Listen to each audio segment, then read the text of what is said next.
ॐ नमः श्रीयतिराजाय विवेकानन्दसूरये सच्चित्सुखस्वरूपाय स्वामिने तापहारिणे। আচ্ছা, আপনাদের তো আজকের ক্লাসটা বুদ্ধদেব স্যার নিতেন, তা বুদ্ধদেব স্যার আর নেবেন না, একটু কাজের প্রেশারের জন্য। তো আমি ক্লাস নেব আপনাদের। আমি রাজকুমার মণ্ডল, রামকৃষ্ণ মিশন বিবেকানন্দ বিশ্ববিদ্যালয়, ওখানেই পিএইচডি হয়েছে আমার। আপনাদের বুদ্ধদেব স্যারের সহপাঠী। আচ্ছা, এবার আপনাদের অনেকেই দেখছি অপরিচিত। দেবযানী ম্যাডাম একমাত্র পরিচিত আছেন, বাকিরা সবাই প্রায় অপরিচিত। তো একটু জাস্ট প্রত্যেকের একটু পরিচয় হয়ে যাক আজকে, খুব সংক্ষিপ্তভাবে।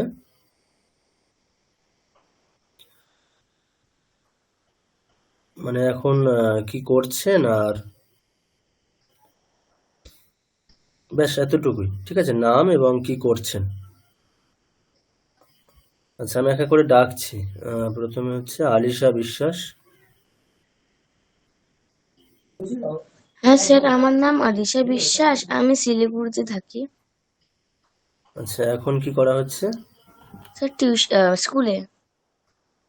আচ্ছা, মানে স্কুলে বলতে মানে? স্যার আমি একটা স্টুডেন্ট। ও আচ্ছা আচ্ছা, কোন ক্লাস? Sir class 6। ওকে। আচ্ছা, নেক্সট ভাস্কর ভৌমিক।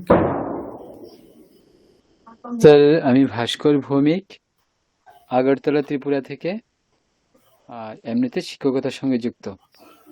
আচ্ছা, আপনার সাবজেক্ট কি সংস্কৃতই নাকি অন্য? না না না, বিজ্ঞান। আচ্ছা, ওকে ওকে, ঠিক আছে। আচ্ছা, নেক্সট দেবযানী ম্যাডাম তো পরিচিত। সৃঞ্জয় ঘোষ। হ্যাঁ স্যার, আমার নাম সৃঞ্জয় ঘোষ।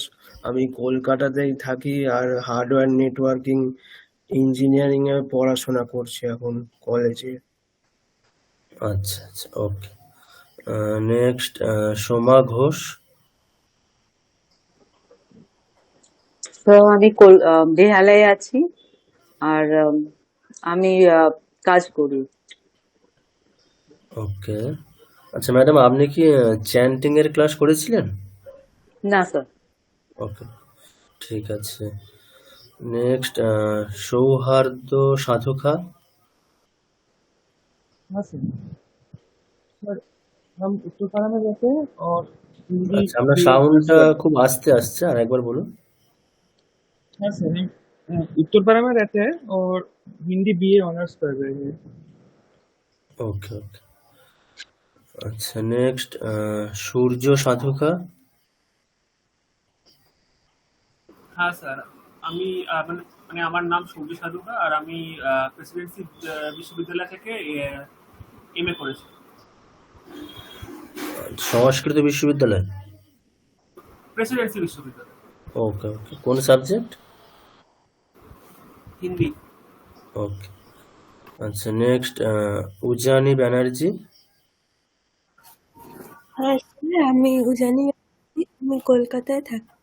আমি এখন এমএ করছি ইংলিশে। আচ্ছা, ইংলিশ। ওকে, বেশ ঠিক আছে। তো বেশ, ক্লাসটা শুরু করা যাক।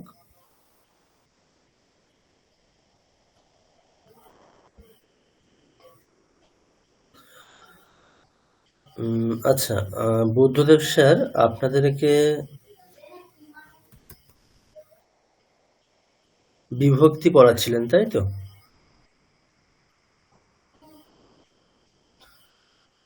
আচ্ছা, একটু রেসপন্স করতে হবে, যেহেতু মানে আমি ক্লাসটা আজকে প্রথম নিচ্ছি, তো কি হয়েছে না হয়েছে একটু রেসপন্স তো করতেই হবে। লাস্ট ক্লাসে আপনারা কি শিখেছিলেন?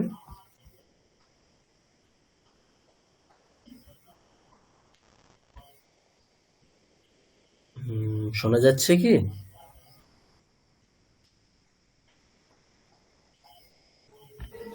লাস্ট ক্লাস আমরা ক্রিয়াপদ করি।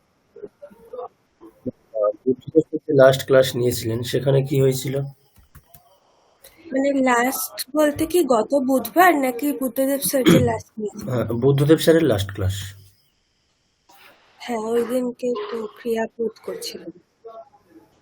আচ্ছা, ক্রিয়াপদ আর প্রথমা বিভক্তি একটু পড়া হয়েছিল, মানে ক্রিয়াপদের প্রথমা বিভক্তিটা উনি করিয়েছিলেন। ওকে। আচ্ছা, তাহলে আপনারা মোটামুটি বিভক্তি আপনাদের শুরু হয়েছে, বিভক্তির ব্যবহার কিভাবে হয় সেটা শুরু হয়েছে। আচ্ছা, প্রথমে তাহলে একটা প্রশ্ন করি, বিভক্তি বলতে কি? এনিওয়ান?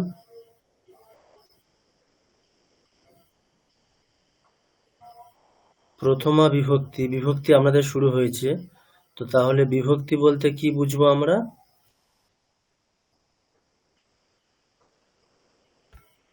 যে কেউ?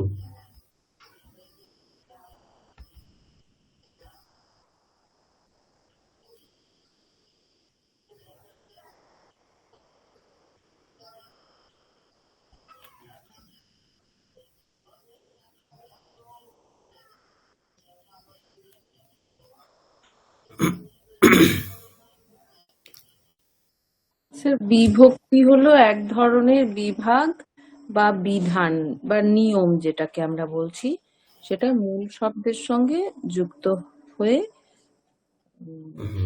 আচ্ছা, ঠিক আছে, আমি একটা স্ক্রিন শেয়ার করছি। তো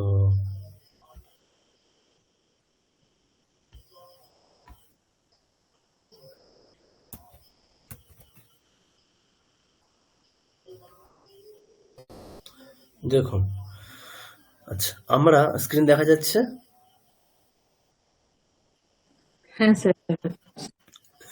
আচ্ছা, প্রথমেই দেখুন, আপনারা কি শিখছেন? সংস্কৃত ল্যাঙ্গুয়েজ, মানে অনুবাদ শিখছেন, তাই তো? তো সেক্ষেত্রে প্রথমে এটা জানা প্রয়োজন যে শব্দ কাকে বলে আর পদ কাকে বলে।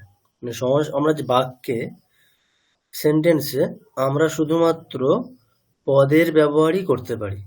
মানে বিষয়টা এরকমই, বাক্যের মধ্যে আমরা ব্যবহার করতে পারি যেটা, যে অংশটা, সেটাকে আমরা টেকনিক্যালি কি বলবো? এখানে পদ বলবো। ঠিক আছে, কি বলবো? পদ। মানে ইংরেজিতে আপনারা একটা শব্দের সাথে পরিচিত, যে ওয়ার্ড। ওয়ার্ড মানে শব্দ। আমাদের বাক্যে আমরা ব্যবহার করতে পারি কি? পদ। তো এখন একটা প্রশ্ন হবে, শব্দ এবং পদ এই দুটির মধ্যে ডিফারেন্স কি? শব্দ এবং পদ এই দুটির মধ্যে ডিফারেন্স কি? আচ্ছা, কেউ বলতে পারবেন? শব্দ এবং পদ এই দুটির মধ্যে কি ডিফারেন্স?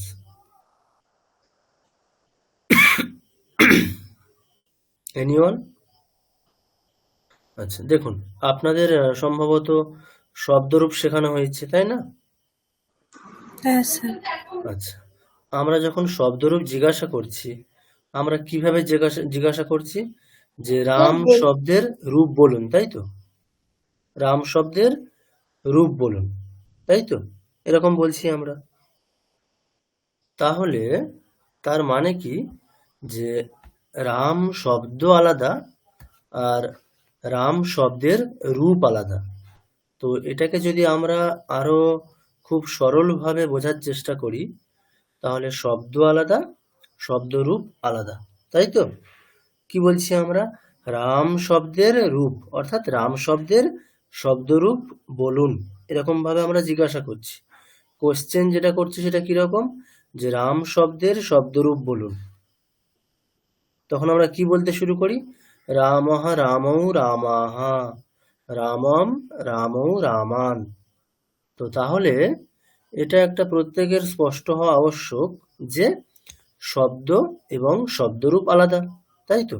এই যে কোশ্চেন যে বাক্যটা আছে, রাম শব্দের রূপ বলুন, তাহলে এই বাক্য থেকেই আমরা স্পষ্ট হতে পারছি যে শব্দ আলাদা, শব্দরূপ আলাদা, প্রত্যেকের এই বিষয়টা স্পষ্ট একেবারে, শব্দ এবং শব্দরূপ আলাদা, তাই তো?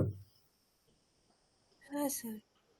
আচ্ছা, এবারে একটু আগে যে কোশ্চেনটা করেছিলাম যে শব্দ এবং পদ দুটোর মধ্যে কি ডিফারেন্স?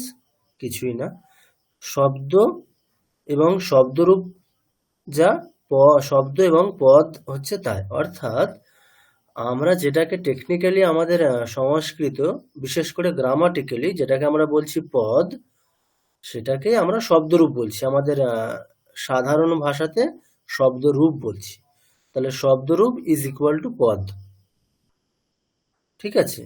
তাহলে শব্দ এবং শব্দরূপ আলাদা, শব্দরূপ ইজ ইকুয়াল টু পদ, তাহলে শব্দ এবং পদ আলাদা। তো এক্সট্রা কি হচ্ছে? শব্দ এবং শব্দরূপের মধ্যে পার্থক্য কোথায়? না, শব্দের সাথে আমরা সাফিক্স যোগ করছি। শব্দের সাথে সাফিক্স যোগ হলে শব্দরূপ তৈরি হচ্ছে, তাই তো? সাফিক্স ইট মিনস প্রত্যয়। শব্দের সাথে সাফিক্স অর্থাৎ প্রত্যয় যোগ হলে কি তৈরি হয়? শব্দরূপ, তাই তো? শব্দের সাথে প্রত্যয় যোগ হলে শব্দরূপ হচ্ছে। তাহলে শব্দ এবং শব্দরূপের মধ্যে পার্থক্য কোথায়? না, শব্দ হচ্ছে যখন প্রত্যয় ছাড়া, অর্থাৎ কোনো একটা মূল রূপ, যেটা মূল রূপ হচ্ছে শব্দ, আর মূল রূপ যেটা তার সাথে যখন প্রত্যয় যোগ করছি সেটা শব্দ রূপে পরিবর্তিত হচ্ছে। তাহলে শব্দ প্লাস প্রত্যয় হচ্ছে শব্দরূপ। আর শব্দ তাহলে কি? মাইনাস প্রত্যয়। প্রত্যয় মাইনাস হলে শব্দ, আর প্রত্যয় প্লাস হলে শব্দরূপ। এতটুকু স্পষ্ট হয়েছে সবার? হ্যাঁ স্যার। আচ্ছা, এবারে আমাদের সংস্কৃত বাক্যে আমরা শব্দের ব্যবহার করতে পারি না, মানে শব্দের ব্যবহারটা গ্রাহ্য না। আমাদের কিসের ব্যবহার করতে হবে? শব্দরূপের, অর্থাৎ পদের ব্যবহার। পদের ব্যবহারই সংস্কৃত বাক্যে প্রযোজ্য। অর্থাৎ বাক্যে আমরা কেবলমাত্র পদকেই ব্যবহার করতে পারি, শব্দকে না। ওই জন্য আপনারা বাক্যে যখন কিছু লিখছেন, সংস্কৃতে যখনই কিছু লিখছেন, যে কোনো ওয়ার্ড সেটাকে অবশ্যই পদ হতে হবে, কোনো শব্দ হবে না। সেটা অবশ্যই সেটাকে পদ হতে হবে। পদ মানে সেটাকে প্রত্যয় যুক্ত থাকতে হবে, প্রত্যয় যুক্ত হতে হবে সেটাকে, মানে শব্দের সাথে প্রত্যয় যোগ করে ব্যবহার করতে হবে। কেবলমাত্র শব্দকে আমরা বাক্যে ব্যবহার করতে পারবো না। ঠিক আছে? এই পর্যন্ত স্পষ্ট হয়েছে? হ্যাঁ স্যার। এবারে এই যে আমরা বলছি শব্দরূপ, শব্দরূপ কিভাবে তৈরি হচ্ছে? শব্দের সাথে প্রত্যয় যোগ করলে শব্দরূপ তৈরি হয়। তো শব্দের সাথে প্রত্যয় যোগ করলে শব্দরূপ তৈরি হয়। শব্দের সাথে প্রত্যয় যেটা যোগ হচ্ছে সেটাকে আমরা কি বলছি? সেই প্রত্যয়টাকে আমরা বিভক্তি বলি। অর্থাৎ শব্দরূপ করার জন্য যে প্রত্যয় ব্যবহার করা হয় সেটাকে আমরা এক কথায় কি বলি? বিভক্তি। ঠিক আছে? অর্থাৎ প্রত্যয়েরই একটা অংশ, মানে বিভক্তি ও প্রত্যয়, কিন্তু একটা স্পেসিফিক প্রত্যয়। শব্দরূপ তৈরি করতে গেলে যে প্রত্যয়টা লাগে সেটাকে আমরা বিভক্তি বলছি। আচ্ছা, এবারে একটা জিনিস দেখুন, আপনাদের এগুলো হয়েছে যে শব্দরূপ, অর্থাৎ সেটাকে আমরা কি বলছি? নাম, পদ। তো একটা শব্দের যে অ্যাড্রেস আমরা কিভাবে দিই সেটাকে, মানে একটা শব্দের পরিচয় আমরা কিভাবে দিই? এখানে তিনটে জিনিস থাকে। ধরুন রামঃ, কি বলছি? রামঃ, রামৌ, রামাহ। এখান থেকে আমরা শুধুমাত্র রামঃ এটাকে নেব। এই রামঃ এই অংশটার পরিচয় আমরা কিভাবে দিই? আমরা কি বলি? রাম শব্দের প্রথমা বিভক্তির একবচন, তাই তো? রাম শব্দের প্রথমা বিভক্তির একবচন, এরকম বলি আমরা। ঠিক তো? হ্যাঁ স্যার। রাম শব্দের প্রথমা বিভক্তির একবচন। এবারে আরেকটা বিষয় যুক্ত হয় সেখানে, কি আমাদের দেখতে হয় কোন লিঙ্গের শব্দ আর শেষে কোন স্বরবর্ণ আছে। কোন স্বরবর্ণ আছে সেটাও দেখতে হয়। যেমন রাম শব্দের শেষে অকার আছে, তাহলে রাম শব্দ একটা অকারান্ত শব্দ, মানে অকার শেষে আছে এইরকম একটা শব্দ হচ্ছে রাম শব্দ। আর কোন লিঙ্গের শব্দ? পুংলিঙ্গের শব্দ। তাহলে সম্পূর্ণ রাম শব্দের যে অ্যাড্রেস, পরিচয়, সেটা কিভাবে হবে?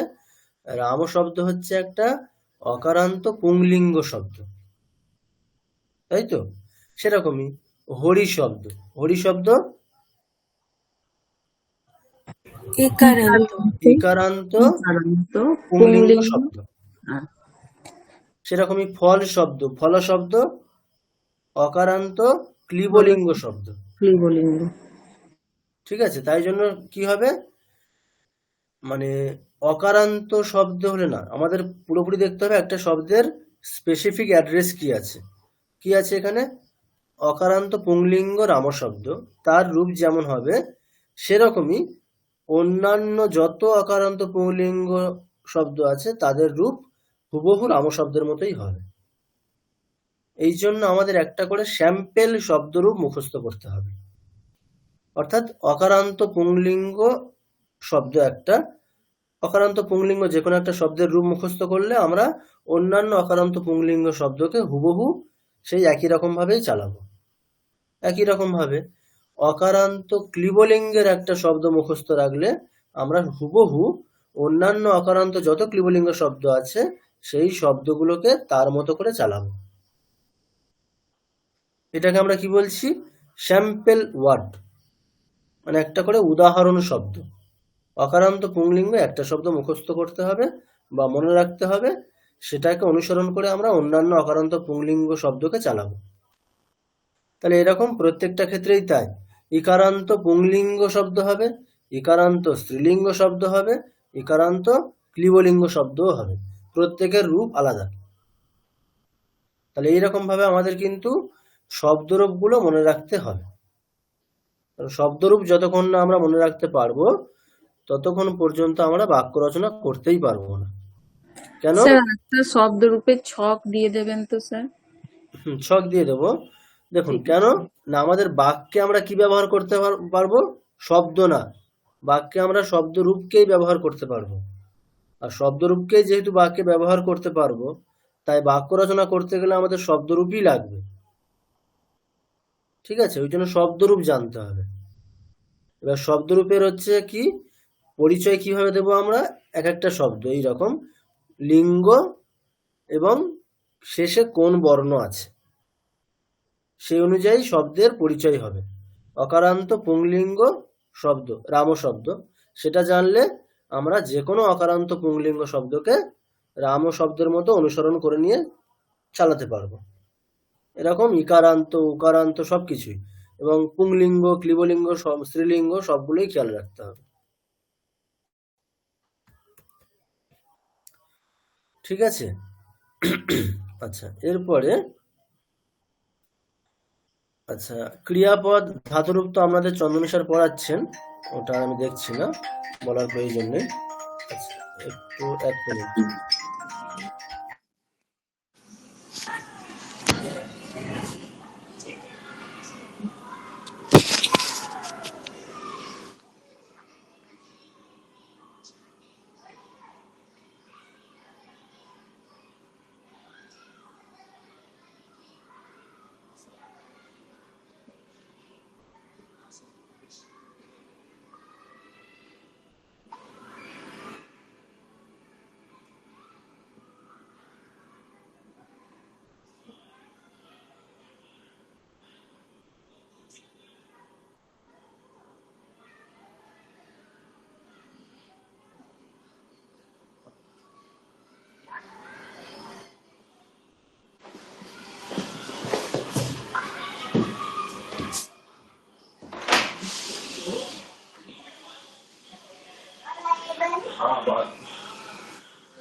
স্ক্রিন দেখা যাচ্ছে? হ্যাঁ স্যার, দেখা যাচ্ছে। হ্যাঁ স্যার।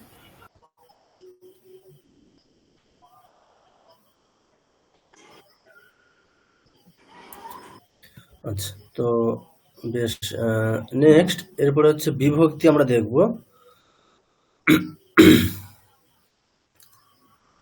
দেখুন, তাহলে একটা জিনিস খেয়াল করছেন যে আমাদের শব্দের পরিচয় কিভাবে হবে?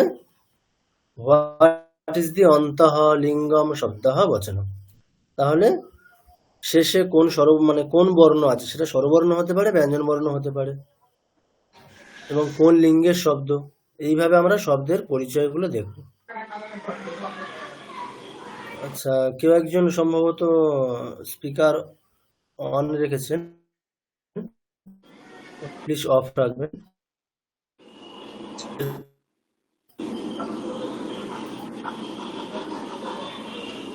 আচ্ছা, প্রভাত বাবু, আপনি স্পিকারটা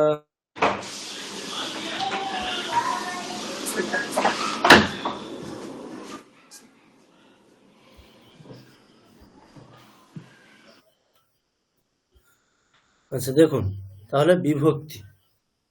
বিভক্তি বলতে কি, যেটা বললাম যে প্রত্যয়। কিরকম প্রত্যয়কে আমরা বিভক্তি বলছি? শব্দের সাথে যে প্রত্যয় যোগ হলে পরে শব্দরূপ তৈরি হয়, সেই প্রত্যয়কে আমরা কি বলছি? বিভক্তি বলছি। মানে বিভক্তি হচ্ছে একটা টেকনিক্যাল টার্ম, ঠিক আছে? একটা প্রত্যয়, কোন প্রত্যয়কে বলছি? শব্দের সাথে যে প্রত্যয় যোগ হলে শব্দরূপ তৈরি হয়, সেই প্রত্যয়কে আমরা বলছি স্পেসিফিক্যালি বিভক্তি। যেমন ধরুন, আমাদের বিভক্তিগুলো কি কি আছে? আচ্ছা, আমাদের যে বিভক্তিগুলো কি কি, এইগুলো দেখুন। যেহেতু আমাদের কতগুলো কারক, 6টা কারক, আর মানে বিভক্তি হচ্ছে যেহেতু 7টা, কারক 6টা কারকে 6টা বিভক্তি, আর একটা ষষ্ঠী সম্বন্ধে। তো বিভক্তি মোট কটা? 7টা। প্রথমা, দ্বিতীয়া, তৃতীয়া, চতুর্থী, পঞ্চমী, ষষ্ঠী, সপ্তমী, তাই তো? 7টা বিভক্তি, 3টে বচন, প্রত্যেকটা বিভক্তির 3টি করে বচন। তো তাহলে মোট কটা বিভক্তি হবে? একটি করে বিভক্তিতে 3টি করে বচন, অর্থাৎ একটি করে বিভক্তির জন্য 3টে করে প্রত্যয়, 3টে করে বিভক্তি। তাহলে মোট 3 সাথে 21টা বিভক্তি। তাহলে এই হচ্ছে 21টা বিভক্তি। তো আমরা এই যে শব্দরূপ পড়ি, রামঃ রামৌ রামাহ, তাহলে কি হচ্ছে দেখুন। তাহলে রামঃ কিভাবে তৈরি হচ্ছে? রাম শব্দ, তার সাথে সু বিভক্তি যোগ করলে, মানে প্রথমার এক বচনের যে বিভক্তি সু, সেটা যোগ করলে কি হচ্ছে? রামঃ, এই ফর্মটা তৈরি হচ্ছে। নেক্সট রামৌ, রাম এই শব্দের সাথে প্রথমার দ্বিবচন ঔ, এই বিভক্তিটা যোগ করলে তৈরি হয় রামৌ, এই ফর্মটি তৈরি হয়। নেক্সট প্রথমার বহুবচনের যে ফর্ম রামাহ, সেটা কিভাবে তৈরি হচ্ছে? রাম, তার সাথে যশ বিভক্তি যোগ করলে রামাহ। এভাবে আরো অন্যান্য যত বিভক্তি আছে, মানে দ্বিতীয়া, তৃতীয়া, চতুর্থী, পঞ্চমী, ষষ্ঠী, এবং প্রত্যেকটার 3টি করে বচন। তাহলে স্পেসিফিক ওই প্রত্যয় যোগ করলে ওই শব্দরূপ তৈরি হচ্ছে। তাহলে ধরুন, আমি যদি আপনাদেরকে কোশ্চেন করি যে রাম শব্দের চতুর্থীর এক বচনে কি রূপ হয়? রামায়া, তাই তো? নরায়া, রামায়া, এরকম হয়। তাহলে রাম শব্দের সাথে কোন বিভক্তি যোগ করলে রামায় হচ্ছে? ঙে, তাই তো? দেখুন এখানে চতুর্থীতে ঙে বিভক্তি। রাম শব্দের সাথে চতুর্থীর এক বচনে ঙে বিভক্তি যোগ করলে রামায়া। এরকমই ধরুন, রাম শব্দের ষষ্ঠীর বহু বচনে কি রূপ হয়? ষষ্ঠীর বহু বচনে কি হয়? রামানাম। রামানাম কিভাবে তৈরি হচ্ছে? রাম শব্দ, তার সাথে বিভক্তি কোনটা? ষষ্ঠীর বহু বচন, তাহলে আম বিভক্তি, তাই তো? রাম, তার সাথে আম যোগ করলে রামানাম। এবারে কিভাবে হচ্ছে? সেটা হচ্ছে সেই অঙ্কের প্রসেস, যেমন আপনাদের a plus B whole square a square plus 2ab plus B square হয়, কিভাবে হয় তার একটা প্রসেস আছে। সেরকমই রামা আম যোগ করলে রামানাম কিভাবে হচ্ছে সেটা একটা প্রসেস, ওটা আমরা জানি না, আমাদের ওটা জানার বিষয়ও না এখানে, কিন্তু জাস্ট কিভাবে হচ্ছে, রাম শব্দ তার সাথে কোন বিভক্তি যোগ করলে কি রূপটা হচ্ছে। তাহলে এই যে বিভক্তি, বিভক্তি বোঝা গেছে। বিভক্তি কি? স্যার বিভক্তি হচ্ছে, হ্যাঁ বলুন। বলছি, যেটা ওই প্রথমাটা লেখা আছে রামাহা রামাও রামা রামাহা, তো ওর মধ্যে যে এখন দুই বচনে, ওটা তো বোঝা যাচ্ছে কি হ্যাঁ রামার সঙ্গে অটা যোগ করলে ও রামওটা যোগ হয়, করলে রাম। কিন্তু এখানে সুটা যোগ করলে রামাহা কি করে হচ্ছে, বা রামাহা যশ যোগ করলে রামাহা কি ওটাই করে হচ্ছে, বললাম, কি ওটা হচ্ছে বুঝলাম না। মানে ধরুন ওটা হচ্ছে শব্দের অঙ্ক, ঠিক আছে? হুম। ওটা হচ্ছে ধরে নিন যে ওয়ার্ড ম্যাথমেটিক্স, ওটা আমরা জানি না।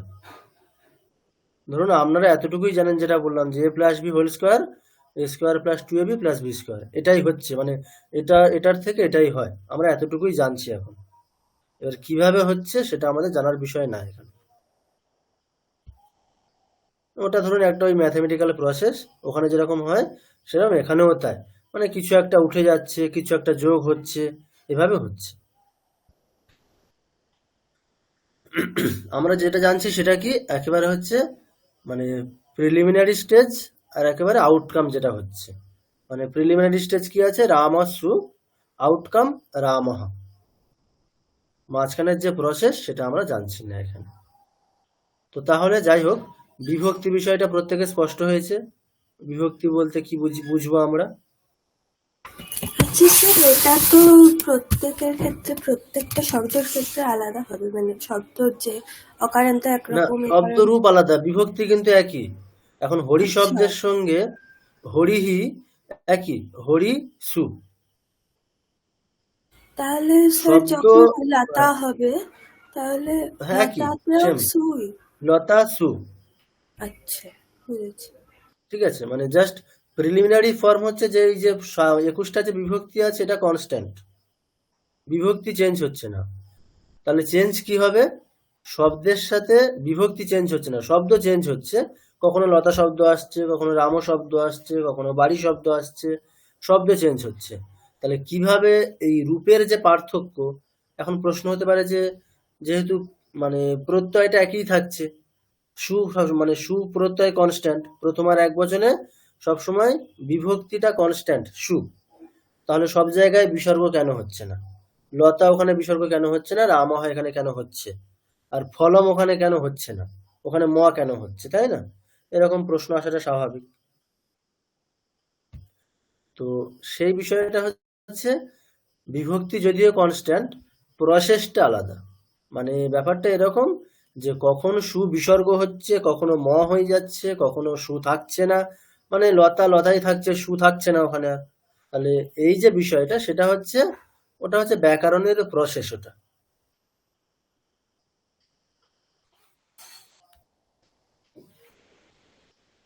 আচ্ছা, এরপরে যেটা আমরা জানবো সেটা কি, যে বিভক্তির কাজ কি, মানে বিভক্তির প্রয়োজনটা কি। আচ্ছা, আপনারা এতক্ষণে যা শিখলেন, যা জানলেন, সেটার ভিত্তিতে একটা প্রয়োজন সবাই আশা করি বলতে পারবেন, যে কি শব্দরূপ তৈরি করতে গেলে বিভক্তি লাগবে, তাই তো? শব্দ থেকে শব্দরূপ তৈরি করার জন্য আমাদের বিভক্তির প্রয়োজন আছে, ঠিক তো? এটা এটা একটা প্রয়োজন। আচ্ছা, নেক্সট আর কি, দেখুন কয়েকটা এখানে পয়েন্ট দেওয়া আছে। To point out an object or person, মানে বিভক্তির প্রয়োজন কি, সেটা ঠিক আছে, এখান থেকে জিনিসটা আরো অস্পষ্ট হবে, খুব একটা স্পষ্ট হবে না। দেখুন বিভক্তির তাহলে প্রয়োজনটা কি, ধরুন বাংলা ভাষাতে যখন আমরা কোনো কিছু প্রয়োগ করি, এরকম বলছি রাম বাড়ি যাচ্ছে, এখানে রাম কি, এই বাক্যে রাম কোন কারক, রাম বাড়ি যাচ্ছে, এই বাক্যে রাম কে, কর্তা, তাহলে রাম এখানে কোন কারক, কর্তা কারক, তাই তো? কারক, আমি কারক জিজ্ঞাসা করেছি, কোন কারক? প্রথমা হচ্ছে বিভক্তি, কারক না। রাম কোন কারক? কর্তা কারক। আচ্ছা, এখন ধরুন একটা হ্যাঁ বাক্য স্যার। বললাম যে সীতা রামকে দেখছে, এখানে রাম কোন কারক?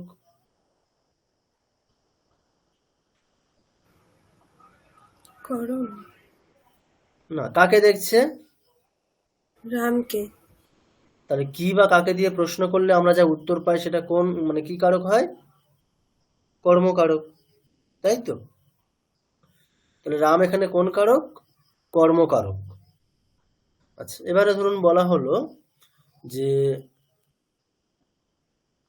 রামের জন্য সীতা রান্না করছে, এখানে রাম কোন কারক?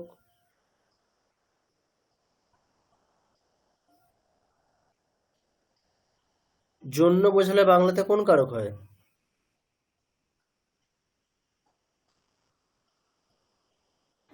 সম্প্রদান, তাই তো? আমরা এরকমই বলি। জন্য আমরা কখন ব্যবহার করি বাংলাতে? সম্প্রদান বোঝানোর জন্য। আচ্ছা, এবারে ধরুন এরকম, রামের থেকে সীতা ফুল নিচ্ছে, রামের থেকে সীতা পদ্ম ফুল নিচ্ছে, এখানে রাম কোন কারক? থেকে হইতে চেয়ে বোঝালে কোন কারক হয়?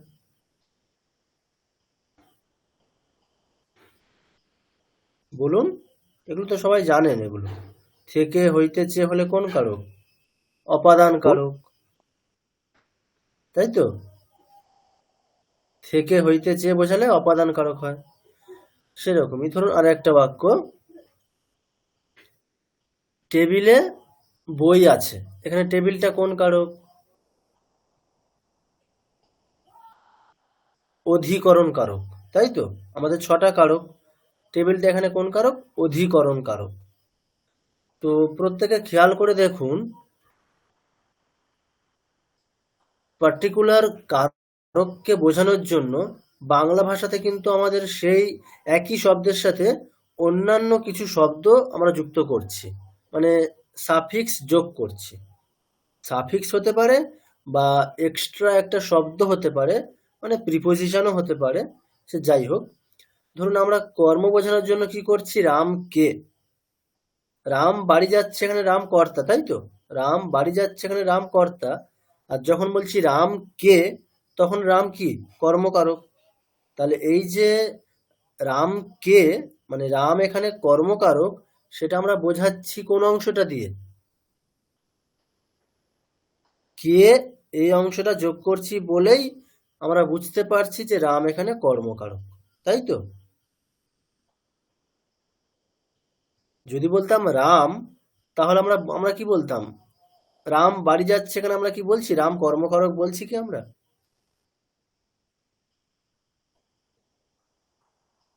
আমরা সীতা রামকে ফুল দিচ্ছে, রামকে, এখানে রাম হচ্ছে কর্মকারক। কিভাবে বলছি? না, এই যে রামকে, কয়েকারে কে, এই অংশটা যোগ হয়েছে বলেই রাম কর্মকারক, তাই তো? যখন বলছি রামের জন্য, জন্য শব্দটা যোগ হয়েছে বলেই আমরা বুঝতে পারছি সম্প্রদান কারক। সম্প্রদান কারক। রামের থেকে, এই থেকে শব্দটা যোগ হয়েছে বলে আমরা বলতে পারছি রাম অপাদান কারক, তাই তো? টেবিলে, টেবিলে, টেবিল বললে কিন্তু বলা হবে না টেবিলটা অধিকরণ কারক। যখন বলছি টেবিলে বই আছে, অর্থাৎ একটা একার যখন যোগ করছি টেবিল শব্দের সাথে, তখন টেবিলটা হচ্ছে অধিকরণ হয়ে যাচ্ছে। যদি বলতাম টেবিল আছে আর টেবিলে আছে, দুটোর মধ্যে পার্থক্য আছে তো? টেবিল আছে আর টেবিলে আছে, যখন বলছি টেবিলে আছে তখন কিন্তু টেবিলটা অধিকরণ কারক, আর যখন বলছি টেবিল আছে তখন কিন্তু টেবিল অধিকরণ কারক না। তাহলে এই যে অধিকরণ কারক, তাহলে একটা জিনিস খেয়াল করুন, স্পেসিফিক কারককে বোঝানোর জন্য স্পেসিফিক শব্দের ব্যবহার হচ্ছে। শব্দ হতে পারে, শব্দাংশ হতে পারে, তাই তো? সেটা প্রত্যেক ল্যাঙ্গুয়েজেই হয়, ইংরেজিতেও হয়, হিন্দিতে, সব জায়গাতে। নাহলে আমরা কারক বুঝতেই পারবো না। মানে কোনো একটা পার্টিকুলার বাক্যের অর্থ জানতে গেলে সেই বাক্যের কোন শব্দটা কোন কারক সেটা জানতেই হবে। উইথাউট কারক আমরা কোনো বাক্যের অর্থ বুঝতেই পারবো না। এখন সীতা রামকে ফুল দিচ্ছে, এখানে রামকে যদি আমরা কর্তাকারক ভেবে বসে থাকি, তাহলে এই বাক্যের সঠিক অর্থ জানা যাবে কি? যাবে না। তাহলে একটা বাক্যের সঠিক অর্থ আমরা কখন জানবো? যখন সেই বাক্যের কোন শব্দটা কোন কারক সেটা আমরা স্পেসিফাই করতে পারবো তখন। তাহলে দেখুন, তাহলে কারককে স্পেসিফাই করার জন্য প্রত্যেকটা ল্যাঙ্গুয়েজেই সেই পার্টিকুলার শব্দের সাথে কোনো একটা শব্দ অথবা শব্দাংশ অথবা সাফিক্স কিছু একটা যোগ হচ্ছেই, তাই তো? সম্প্রদান বোঝানোর জন্য বাংলাতে জন্য একটা এক্সট্রা শব্দ যোগ হচ্ছে। অপাদান বোঝানোর জন্য রামের থেকে থেকে একটা এক্সট্রা শব্দ যোগ হচ্ছে। রাম কে, এখানে কে এটা প্রত্যয় হিসাবে যোগ হচ্ছে, সাফিক্স হিসাবে যোগ করছি আমরা তো একসাথে লিখি না, রাম কে একসাথে লিখি, অর্থাৎ এটা একটা সম্পূর্ণ একটা শব্দ তৈরি হলো। তাহলে কে এই অংশটা কি রাম শব্দের সাথে যোগ হয়েছে অ্যাজ এ সাফিক্স, একটা প্রত্যয় হিসাবে যোগ হয়েছে। তাহলে এটা কি বোঝাচ্ছে? কে যোগ হয়ে বোঝাচ্ছে যে রাম এখানে কর্মকারক। তাহলে খেয়াল করুন, কারককে বোঝানোর জন্য আমাদের কি লাগে? শব্দ অথবা শব্দাংশ অথবা প্রত্যয় কিছু একটা লাগে। সংস্কৃতের ক্ষেত্রে বৈশিষ্ট্যটা কি? সংস্কৃত ভাষার বৈশিষ্ট্য হচ্ছে এখানে যে কারককে বোঝানোর জন্য যে অংশটা লাগছে বাংলা ভাষাতে যেটা কখনো শব্দ কখনো বা শব্দাংশ, সংস্কৃত ভাষার ক্ষেত্রে সেটা সর্বদাই প্রত্যয়।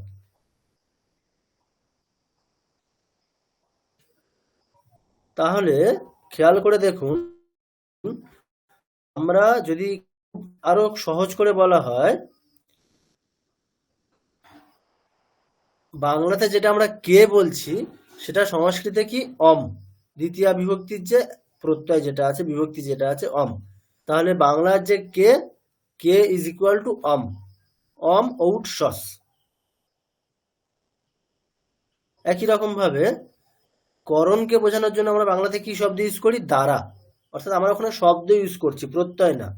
সংস্কৃতে সবগুলোই প্রত্যয়। কারককে বোঝানোর যা কিছু আসছে, কারককে ইন্ডিকেট করার জন্য যে যে অঙ্ক ব্যবহার করছি সবগুলোই প্রত্যয়। দেখুন, আচ্ছা, আপনারা কোনোদিন শুনেছেন যে বাংলাতে আমাদেরকে বলা হয়েছে শব্দরূপ মুখস্থ করতে? আপনারা ছোট থেকে বাংলা শিখেছেন, কোনোদিন ছোটবেলায় বলেছে কেউ যে শব্দরূপ মুখস্থ করতে? কেউ বলেছে? না স্যার। না স্যার, এই জন্য আপনি এখন যে বলছেন এটা বুঝতেও, এখন আপনি বুঝিয়ে দিলেন বুঝতে পারছি, তার আগে এগুলো জানতামও না কোনটাকে কি বলে। মানে শব্দরূপ কেন আমাদের বাংলা ভাষাতে মুখস্থ করতে বলা হয়নি? শব্দরূপ মানে কি? অ্যাকচুয়ালি কারককে বোঝানোর জন্য, কারককে বোঝানোর জন্যই শব্দরূপ লাগবে, আর কিছু না। এবার বাংলা ভাষাতে শব্দরূপ আলাদা করে কেন আমাদের জানতে হয় না? কেন না, বাংলা ভাষাতে হচ্ছে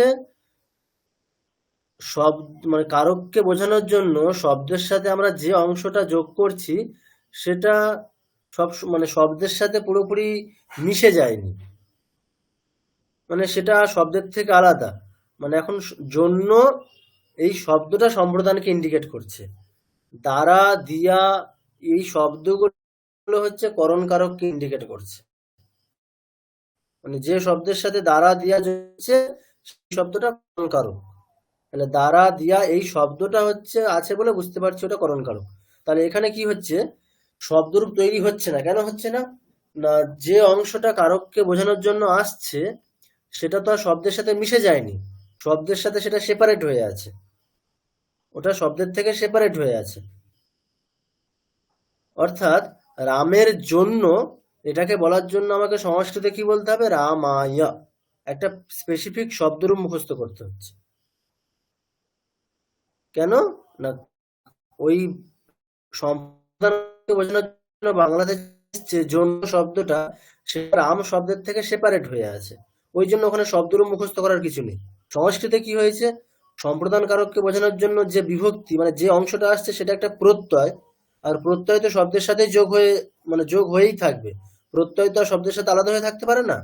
তাহলে ও শব্দের সাথে যেহেতু যোগ হয়ে একটা পার্টিকুলার ফর্ম তৈরি করছে, তাই জন্য ওখানে সবসময় কারককে বোঝানোর জন্য আমাকে শব্দরূপ মুখস্থ করতে হচ্ছে, যেটা অন্যান্য ল্যাঙ্গুয়েজে করতে হচ্ছে না, ইংরেজিতেও করতে হয় না।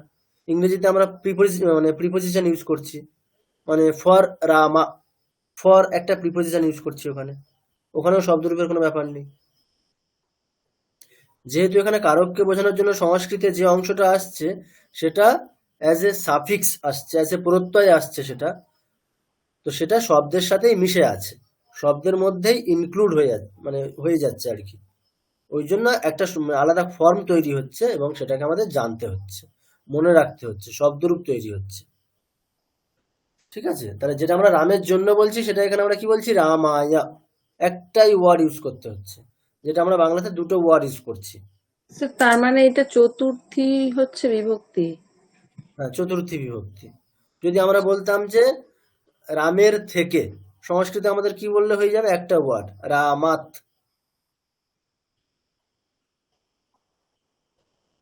ঠিক আছে, এইরকমই। রামকে এটা বোঝানোর জন্য কি বলতে হবে, রামম। স্যার তার মানে থেকে মানে এটা হচ্ছে পঞ্চমী হলো? অপাদান, হ্যাঁ অপাদান বলছি কারকে এটা পঞ্চমী পঞ্চমী বিভক্তি। বিভক্তি, তাই তো? হুম হুম। আচ্ছা। ঠিক আছে, তো আশা করি একটা আইডিয়া হয়েছে, এই শব্দরূপ বা কারক বিভক্তি কিরকম একটা আইডিয়া হয়েছে প্রত্যেকের। তাহলে বিভক্তির অ্যাকচুয়াল কাজ কি, শব্দরূপ তৈরি করা। এবার শব্দরূপ কেন লাগছে, বিভক্তি অ্যাকচুয়ালি কারকটাকে বোঝানোর জন্যই আসছে।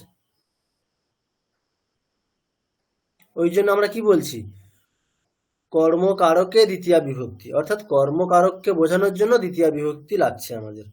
করণ কারকে তৃতীয়া বিভক্তি, করণ কারককে বোঝানোর জন্যই তৃতীয়া বিভক্তি শব্দের সাথে যোগ করতে হচ্ছে।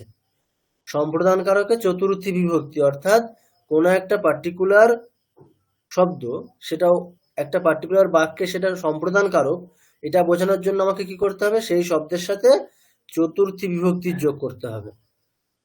কোনো একটা বাক্যে রাম অপাদান, রাম যে অপাদান সেটা বোঝানোর জন্য আমাকে রাম শব্দের সাথে অপাদান কারকে কোন বিভক্তি হয়, পঞ্চমী, পঞ্চমী বিভক্তির যোগ করতে হবে।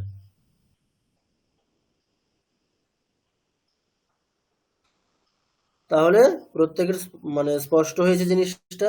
না স্যার আর একবার তাহলে একটু বলুন, তাহলে প্রথমা বিভক্তিটা হচ্ছে কোন কারকের কর্তা মধ্যে? কারকে, হ্যাঁ কর্তায় প্রথমা, কর্তা কারকে আচ্ছা প্রথমা। এটা আচ্ছা কিন্তু অ্যাকচুয়ালি ভুল, কর্তা কারকে যেটা প্রথম আমরা বলছি সেটা অ্যাকচুয়ালি ভুল, আমাদের ব্যাকরণের পার্সপেক্টিভে সেটা ভুল।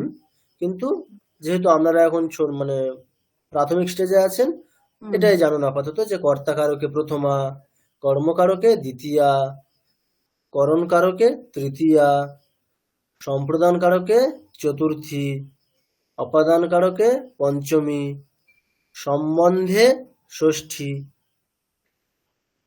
অধিকরণে সপ্তমী।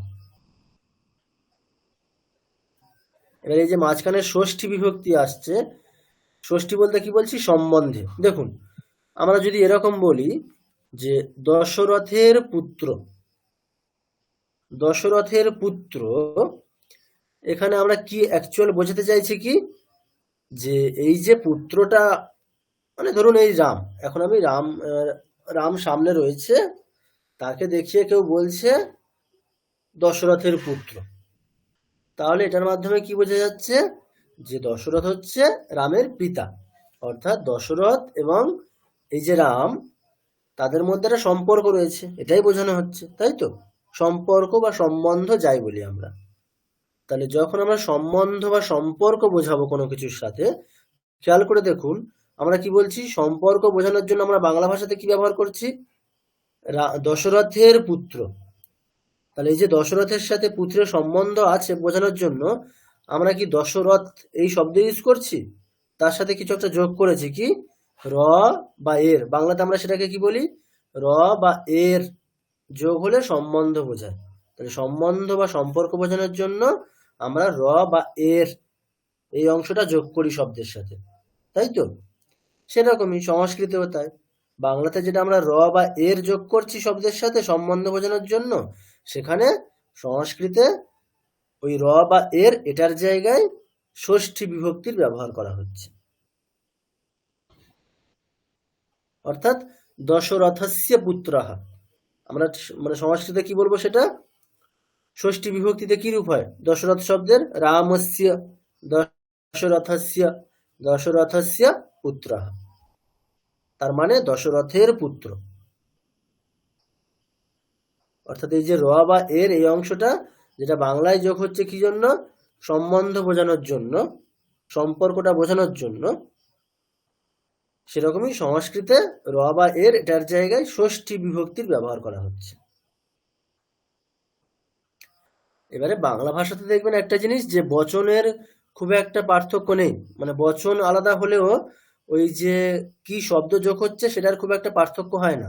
এখন বালককে, বালকদেরকে, এরকমই হচ্ছে। তো সংস্কৃতে যেহেতু তিনটে বচনই স্পেসিফিক, ওই জন্য মানে ঠিক যতগুলো হবে সেই অনুযায়ী মানে সেই বচনের বিভক্তিটাকে ইউজ করতে হবে। এখন একজন রাম হলে রামম, দুজন রামকে রামৌ, অনেকজন বালককে হলে বালকান, রামান। ঠিক আছে? তো যদি দেখুন মানে অনুবাদ খুব সোজা। এখন যদি এরকম বলি যে আমি, বা আমি বাদ দিন, এখন রাম ফল খাচ্ছে, তাহলে আপনারা বলুন এই বাক্যে রাম কোন কারক? কর্তা। কর্তা কারক। ফল কোন কারক? কি খাচ্ছে? কর্মকারক। ফল হচ্ছে কর্মকারক। আর খাচ্ছে, খাচ্ছে হচ্ছে ক্রিয়াপদ। তো তাহলে কি হবে? রাম যেহেতু কর্তা কারক, তাহলে কোন বিভক্তি হবে? প্রথমা বিভক্তি। প্রথমা। কর্তা কারকে প্রথমা। কটা রাম? একজন। একজন, একটাই আছে, তাহলে তাহলে রাম। এক বচন, তাহলে রামঃ। আচ্ছা, কি খাচ্ছে? ফল খাচ্ছে। ফল কর্মকারক, কর্মকারকে কোন বিভক্তি হয়? দ্বিতীয়া। দ্বিতীয়া বিভক্তি। কটা ফল? একটাই বলা আছে। একটাই ফল। ফল শব্দে দ্বিতীয়া বিভক্তির কোন বচন হবে? এক বচন। তাহলে ফল শব্দের দ্বিতীয়া ফলম। বিভক্তির এক বচন কি হবে? ফলম। তাহলে রামঃ ফলম। আর কি বলেছি? খাচ্ছে। খাচ্ছে কি হবে? ক্রিয়াপদ কি হবে? খাদতি। খাদতি। কেন? মানে খাদতি কেন হলো? খাদতঃ খাদন্তি কেন হলো না? বচন, হুম এক বচন আছে সেই জন্য। হুম কেন না? আমাদের যে ক্রিয়াগুলো পদে আমরা কটা ফর্ম পাচ্ছি? একটা লকারের জন্য বা একটা কালের জন্য 9টা করে পাচ্ছি। প্রথম পুরুষের 3টে, মধ্যম পুরুষের 3টে, উত্তম পুরুষের 3টে, তাই তো? তো যে তাহলে কর্তা অনুসারে হবে। তাহলে কর্তা যেহেতু এখানে রাম, সেকে প্রথম পুরুষ এক বচন, তাহলে ক্রিয়াপদ প্রথম পুরুষ এক বচন, খাদতি। যদি কর্তা যদি প্রথম পুরুষ দ্বিবচন হতো, তাহলে ক্রিয়াপদটা আমরা কি করতাম? প্রথম পুরুষের দ্বিবচনের যেটা আছে সেটাকেই ব্যবহার করতাম। এইভাবে মানে বাক্যের স্ট্রাকচার এইভাবেই হবে। আমাদের সংস্কৃতে বাক্যের স্ট্রাকচার এরকমই হবে। ঠিক আছে, তাহলে একটা ধারণা পাওয়া গেছে প্রত্যেকের, মানে কিভাবে আমাদের বাক্যের স্ট্রাকচার হচ্ছে। বিভক্তি এ সমস্ত সম্পর্কে একটা ধারণা হয়ে গেছে সবার? হ্যাঁ স্যার।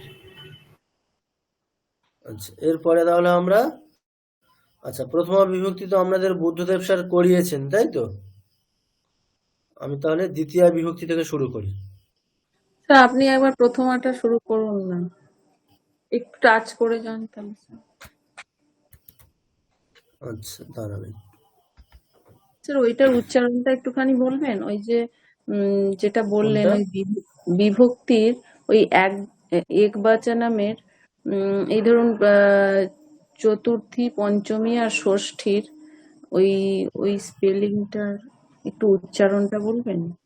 চতুর্থী। আচ্ছা আমি একবার এক কাজ করুন, আমি জাস্ট একবার পুরো এই মানে যে রাম শব্দরূপটা, সু, আম, হ্যাঁ ওই যে তারপরে, ওটা এই যে হ্যাঁ হ্যাঁ বিভক্তি, হ্যাঁ তাই তো? আচ্ছা হ্যাঁ দেখুন, বিভক্তিগুলো একবার বলছি আমি, দেখুন।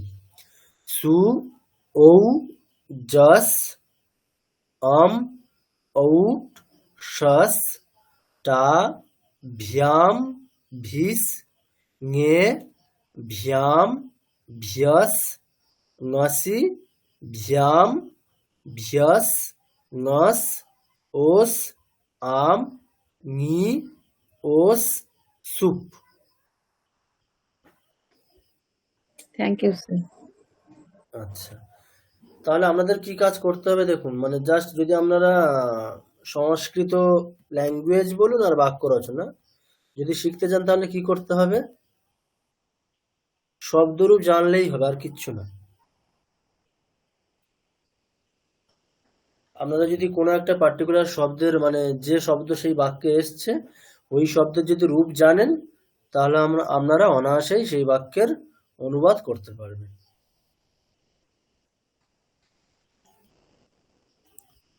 ধরুন আচ্ছা, আমি একটা সেন্টেন্স লিখছি, এটা খুব প্রসিদ্ধ একটা বাক্য যেখানে সমস্ত কারক আছে। দেখুন,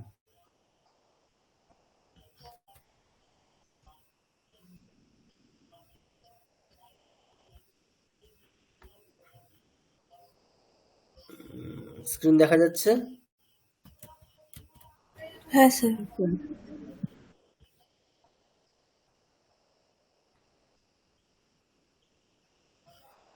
আচ্ছা দেখুন,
আচ্ছা এই যে বাক্যটা আছে এখানে প্রত্যেকে বলুন, মানে এই বাক্যের মানে ক্রিয়া কি, ক্রিয়াপদ কোনটি? ধন প্রদান করছেন। না না, ধন প্রদান করছেন না, কি প্রদান প্রদান করছে? করছেন। ধন। ধনটা হচ্ছে এখানে কর্মকারক, ক্রিয়াপদ গেল প্রদান করছেন। আচ্ছা এরপরে কর্তা, কর্তাকে অযোধ্যার রাজা। অযোধ্যা রাজা না, অযোধ্যার কর্তা রাজা, কর্তা কেবলমাত্র রাজা। আচ্ছা এবারে কর্মকারক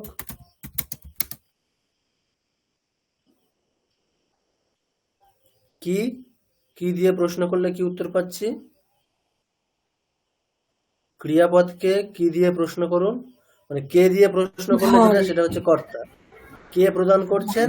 রাজা, রাজা হচ্ছে কর্তা। কি প্রদান করছেন? ধন, তাহলে ধন হচ্ছে কর্ম। আচ্ছা নেক্সট করণকারক,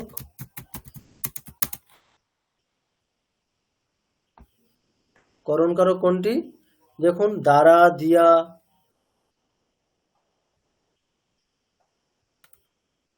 তাহলে করণকারক কোনটি? নিজ হস্ত। নিজ হস্ত হচ্ছে করণকারক। আচ্ছা নেক্সট সম্প্রদান কারক, কোনটি সম্প্রদান কারক? ব্রাহ্মণ। জন্য, হ্যাঁ ব্রাহ্মণ। জন্য বা আর উদ্দেশ্যে, সেটা হচ্ছে সম্প্রদান কারক। ব্রাহ্মণ। ব্রাহ্মণ হচ্ছে এখানে সম্প্রদান কারক। ব্রাহ্মণদের বহুবচন, তাহলে ব্রাহ্মণরা, তাই তো, বহুবচন যেহেতু। আচ্ছা নেক্সট অপাদান কারক,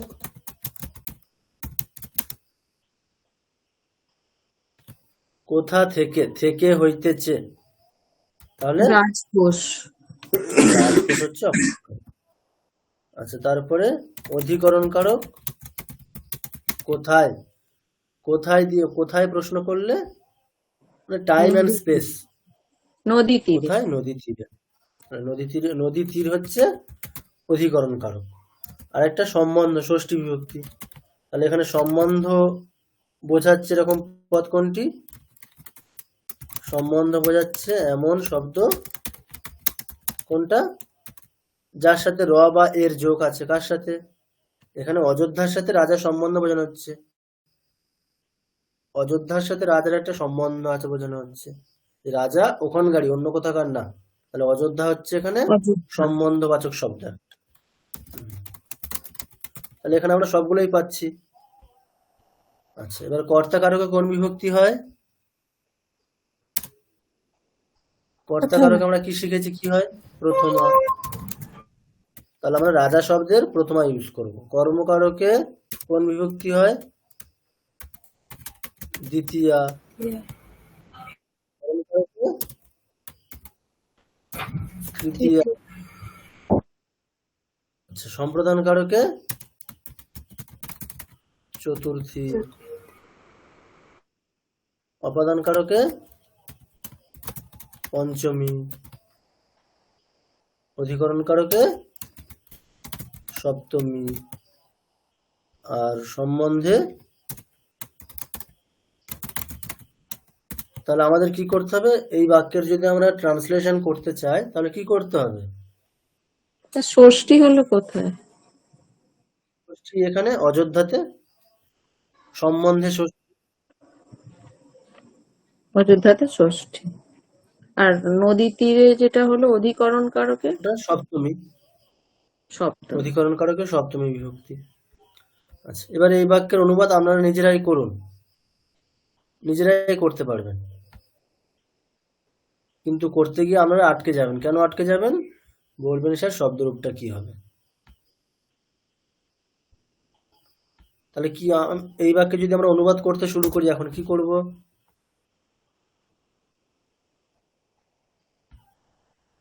কি করব তাহলে? এখন প্রথমে কি করতে হবে তাহলে আমাদের? কর্তা। আচ্ছা, আমরা যেভাবে আছে সেভাবেই করি। তাহলে অযোধ্যার রাজা। অযোধ্যাতে আমরা কি করব তাহলে? এখন কোন বিভক্তি করব? ষষ্ঠী। ষষ্ঠী। অযোধ্যা শেষে কি আছে? শেষে কোন স্বরবর্ণ আছে? আকার আছে, তাই তো? তাহলে আমরা আকারান্ত শব্দ কি জানি? আমরা আকারান্ত শব্দ আমরা কি শিখেছি? আকারান্ত শব্দ আমরা কি শিখেছি? আকারান্ত শব্দ, আকারান্ত স্ত্রীলিঙ্গ শব্দ লতা আমরা শিখেছি, তাই তো? জানি আমরা, তাই তো? হ্যাঁ স্যার। লতা শব্দের ষষ্ঠীর বহুবচনে কি হয়? লতা শব্দের ষষ্ঠী মানে সিক্সথ কেস আর প্রথমা বিভক্তি, 6-1। তাহলে ষষ্ঠী বিভক্তির একবচনে লতা শব্দের কি হয়? লতায়াহা। তাহলে আমরা কি করব এখানে? একই রকম ভাবে জাস্ট কপি পেস্ট। কি হবে? অযোধ্যা ইয়াহা, অযোধ্যা ইয়াহা। ঠিক আছে? প্রত্যেকের স্পষ্ট হয়েছে এটা? হ্যাঁ স্যার। এরপরে অযোধ্যার রাজা। রাজা তাহলে কোন রাজা? কর্তা। তাহলে কর্তায় কোন বিভক্তি হবে এখানে? প্রথমা। তাহলে অ্যাকচুয়ালি শব্দটা কি? রাজন। শব্দটা হচ্ছে নকারান্ত শব্দ। রাজন এই নকারান্ত শব্দের প্রথমার একবচনে কি রূপ হয় আমরা জানি না, তাই তো? না স্যার। কিরকম হয়? আচ্ছা, আমি প্রথমাটা পুরোটা লিখছি, দেখুন কি হয়। প্রথমাতে এরকম হয়, রাজা, রাজানো, রাজানহ। অর্থাৎ প্রথমার রাজন শব্দের, রাজন হচ্ছে নকারান্ত শব্দ, তার প্রথমাতে কি হয়? প্রথমার এক বচনে রাজা, প্রথমার দ্বিবচন রাজানৌ, বহুবচনে রাজানঃ। আমাদের কোনটা লাগবে এখানে? কটা রাজা? একজন। এই রাজা তাহলে আমাদের কোনটা লাগবে এখানে? রাজানী রাজা। শব্দের রাজা। প্রথমার এক বচন, তাহলে কোনটা লাগবে? রাজা, তাই তো? এটা লাগবে আমাদের। অযোধ্যায়াহ রাজা। এ পর্যন্ত হলো। এরপরে কি লিখবো আমরা? ঠিক যেমন ভাবে আছে সেই ক্রমেই করি আমরা। নদী তীর, তাই তো? আচ্ছা, নদী তীর কোন কারক এখানে?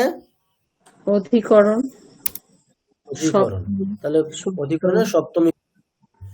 নদী তীর এটা কি শব্দ? মানে মূল শব্দ কি? নদী তীরম, মানে সরি, নদী তীর শব্দ এটা হচ্ছে ক্লিবলিঙ্গ শব্দ, শেষে অকার আছে, তাহলে অকারান্ত ক্লিবলিঙ্গ শব্দ। অকারান্ত ক্লিবলিঙ্গ শব্দ আমরা কি শিখেছি? ফল, তাই তো? ফল। তাহলে ফল শব্দের সপ্তমীতে কি রূপ হয়? ফলে, আমি তিনটে লিখছি। এক বচনে ফলে, দ্বিবচনে ফলায়োহ, বহুবচনে ফলেষু, তাই তো? আমাদের কোনটা লাগবে? নদী তীর কটা? একটাই। তাহলে আমাদের কোনটা লাগবে এখন? ফলে। তাহলে কি করব আমরা? নদী তীরে। নদী তীরে। তাহলে অযোধ্যায়াহ রাজা নদী তীরে হলো। দেখুন কতটা সহজ দেখছেন। তাহলে শুধু আটকাচ্ছি আমরা কোথায়? শব্দরূপ জানি না, তাই তো? বাকি সবকিছুই জানি। আচ্ছা, এরপরে নিজ হস্ত। নিজ হস্ত কোন কারক? করণ করণ কারক। কারক, তাই? করণ কারক আচ্ছা, তৃতীয়া। এটা হস্ত শব্দের শেষে কি আছে? অকার আছে, তাহলে একটা অকারান্ত শব্দ, তাই তো? তাহলে এটা একটা অকারান্ত পুংলিঙ্গ শব্দ। অকারান্ত পুংলিঙ্গ শব্দ আমরা কি জানি? রাম শব্দ। তৃতীয়াতে কি রূপ হয় রাম শব্দে? রামেনা, রামাভ্যাম, রামৈহি। আমাদের কোনটা লাগবে? নিজ হস্ত কটা? রামেনা। আমাদের কোন বচন লাগবে? এক বচনের রূপ লাগবে, একবচন। তাহলে নিজ হস্তে না। তাহলে নদী তীরে নিজ হস্তে না। আচ্ছা, এরপরে নেক্সট কি আছে? ব্রাহ্মণদের উদ্দেশ্যে। ব্রাহ্মণ কোন কারক? সম্প্রদান কারক, তাই তো? ব্রাহ্মণ শব্দের শেষে কি আছে? অকার আছে, তাই তো? এটা অকারান্ত শব্দ, একটা অকারান্ত পুংলিঙ্গ শব্দ এটা। যেটা রামায়ণ। তাহলে কি হবে? মানে ব্রাহ্মণ রা বলেছি, ব্রাহ্মণদের, তাই তো? তাহলে কতগুলো ব্রাহ্মণ? তাহলে আমাদের কোনটা লাগবে? রামে ভিয়া, বহুবচনে রামে ভিয়া হয়, তাহলে আমাদের কি লাগবে? এটাই, ব্রাহ্মণে ভিয়া।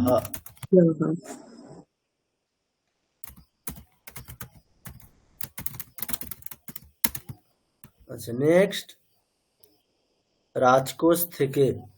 রাজকোষ কোন কারক? অপাদান কারক। পঞ্চমী। এটা অকারান্ত পুংলিঙ্গ।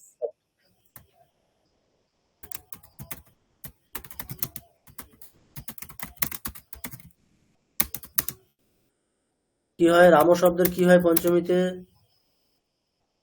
রামাত। রামাত, রামাভ্যাম, রামেভ্যঃ। আমাদের রাজকোষ কটা? কোন বচন লাগবে আমাদের? এক বচন, তাই তো? এক বচন। তাহলে কি হবে? রাজকোষাৎ। তাহলে কি লিখবো? রাজকোষাৎ। এরপরে কি আছে? ধন। ধন কোন কারক? কর্মকারক। এটা অকারান্ত ক্লিবলিঙ্গ শব্দ। আমরা কি শিখেছি? ক্লিবলিঙ্গ শব্দ আকারান্ত ফল শব্দ। দ্বিতীয়াতে কি হয়? ফলম, ফলে, ফলানি। আমাদের কোনটা লাগবে? কোন বচন লাগবে?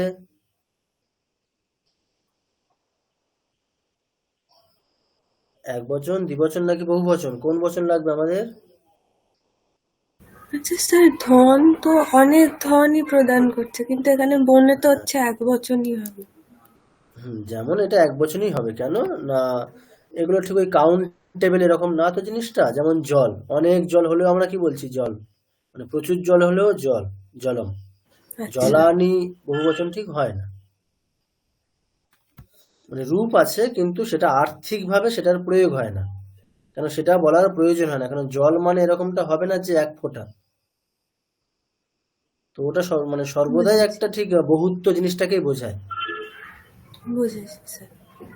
আচ্ছা, তাহলে কি আমরা কোন বচন লাগবে আমাদের? ধনম, তাই তো? তাহলে আমরা কি লিখবো? রাজকোষাৎ ধনম।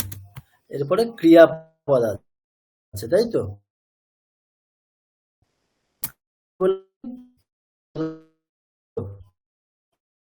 তাহলে কি ধাতু হবে?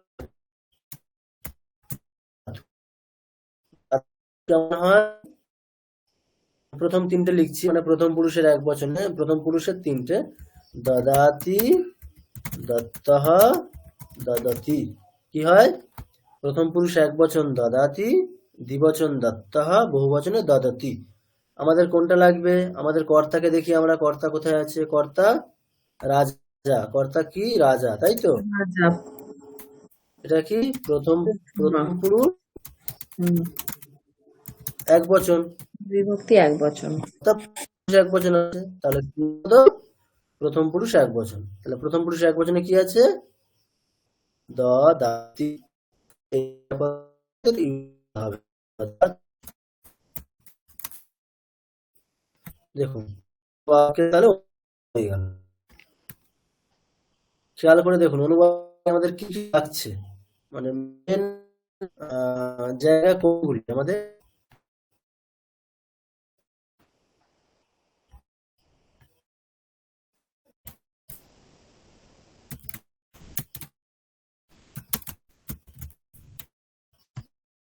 বলুন এবারে, তাহলে অনুবাদ করতে আপনারা কোথায় আটকাবেন? শব্দরূপ জানি না, তাই তো? শব্দরূপটা কি হবে? মানে কোন পর্যন্ত আসতে পারবো? যে এখানে এই কারক, এই কারকে এই বিভক্তি, অর্থাৎ আমার এই আমরা এই পর্যন্ত আসতে পারবো যে আমাকে কি করতে হবে না, এখানে সম্প্রদান ব্রাহ্মণ শব্দের আমার চতুর্থীর ব্রাহ্মণ শব্দের চতুর্থী বহুবচনের রূপটা লাগবে। তারপরে প্রশ্ন হবে, স্যার চতুর্থীর বহুবচনের রূপটা কি হয়? ওটা আমরা জানি না, তাই তো? আমরা তাহলে কোথায় আটকাবো গিয়ে? ব্রাহ্মণ শব্দে চতুর্থীর বহুবচন হবে এটা আমরা জানি, এই পর্যন্ত আমরা আসতে পারবো। তারপরে রূপটা কি, আমাদের কোশ্চেন মার্ক ওখানেই থাকবে। তার জন্য কি করতে হবে তাহলে? দুটো উপায় আছে। আমরা শব্দরূপ মুখস্থ করবেন, নাহলে শব্দরূপ দেখে দেখে করবেন। এবারে শব্দরূপ একটু মানে মনে রাখুন, মানে একটা করে স্যাম্পল শব্দ মুখস্থ করতে হবে। এবারে কিভাবে মুখস্থ করবেন সেটা আমি আপনাদেরকে একটা জিনিস বলছি। ধরুন আপনারা যদি রাম শব্দরূপ মুখস্থ করবেন, একটু এই মানে কি বলবো, একটু ছন্দের আকারে পড়তে হবে, নাহলে মনে থাকবে না। মানে যদি একেবারে সেই কি বলবো নিরস ভাবে পড়েন তাহলে মনে থাকবে না, ভুলে যাবেন। যেরকম পড়ছেন রামহ, রামৌ, এইভাবে পড়লে হয়তো মনে থাকবে না। কিন্তু একটা রিদিমে পড়লে, ধরুন এরকম ভাবে যে একটা নির্দিষ্ট সুরে পড়বেন, আর একটা করে মুখস্থ করবেন না, তিনটে একসাথে নেবেন। যখনই সে ক্রিয়াপদই হোক আর শব্দরূপই হোক, মানে ধাতুরূপ হোক আর শব্দরূপ হোক, সবসময় তিনটে করে একসাথে নেবেন এবং একটা রিদিমে পড়বেন। তাহলে দেখবেন মাথাতে থাকবে একটা, মানে যেহেতু আমরা জানি, আমাদের দেখবেন যে ছড়া মনে থাকে। কোনো গদ্য কাব্য আমাদের মনে আছে কি? আমরা ছোটবেলায় কত পড়েছি, কত গল্প পড়েছি, কোনো গল্পের লাইন মনে আছে? কিন্তু অনেক ছড়া, ছোটবেলার ছড়াগুলো এখনো মনে আছে, তাই তো? ছোটবেলার ছড়া কম বেশি এখন সবারই মনে আছে। কেন মনে আছে? কারণ একটা নির্দিষ্ট সুরে, রিদিমে পড়া হয়েছিল বলেই মনে আছে। তো আমাদের ব্রেন হচ্ছে সেই জিনিসগুলোকেই ধারণ করে রাখে যেগুলো একটা নির্দিষ্ট রিদিমে বা একটা সুরে পড়া হয়েছে। তো একটু রিদিমে পড়বেন। ধরুন আমি একটা এরকম বলছি, রামঃ রামৌ রামাঃ রামম রামৌ রামান রামেণ রামাভ্যাম রামৈঃ। এবারে আপনারা সেটা নিজেদের মতো করে একটা কম্পোজ করতে পারেন, সে যে যার ইচ্ছে মতো একটা সুরে, কিন্তু একটা রিদিমে 3টে করে নেবেন, একটা পার্টিকুলার রিদিমে পড়বেন। তাহলে দেখবেন আপনাদের মানে খুব সহজেই জিনিসটা মনে থাকছে, আলাদা করে মুখস্থ করতে হচ্ছে না আর। এইরকম জাস্ট দুবার বা মানে এইরকম 5বার হয়তো পড়বেন, মানে আজকে 2বার, কালকে 2বার, পরের দিন মানে 6বার, জাস্ট 3 দিন 2বার করে পড়বেন একটা করে শব্দ, দেখবেন অলরেডি মুখস্থ হয়ে গেছে, মানে একটা নির্দিষ্ট রিদিমে পড়লে। ঠিক আছে? তো এইভাবে শব্দরূপগুলো প্রত্যেকে মনে রাখতে পারেন।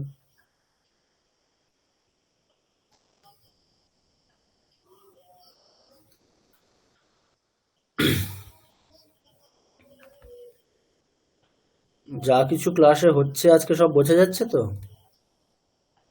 হ্যাঁ স্যার, ভীষণ ভালো বুঝতে পারলাম আজকে।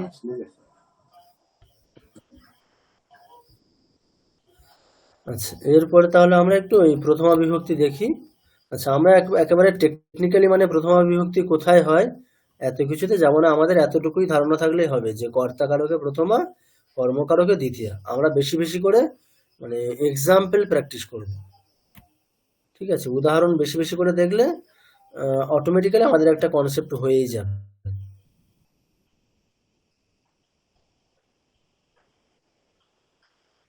আচ্ছা, এখানে দেখুন, এখানে কিছু শব্দরূপ দেওয়া আছে, মানে প্রথমাতে কি কি হয়। মানে ধরুন রাম শব্দ, এটা কি? এটা হচ্ছে একটা অকারান্ত পুংলিঙ্গ শব্দ। তার প্রথমাতে কি রূপ হয়? প্রথমা বলতে 3টে বচনই নিতে হবে, রামাহ রামৌ রামাহ।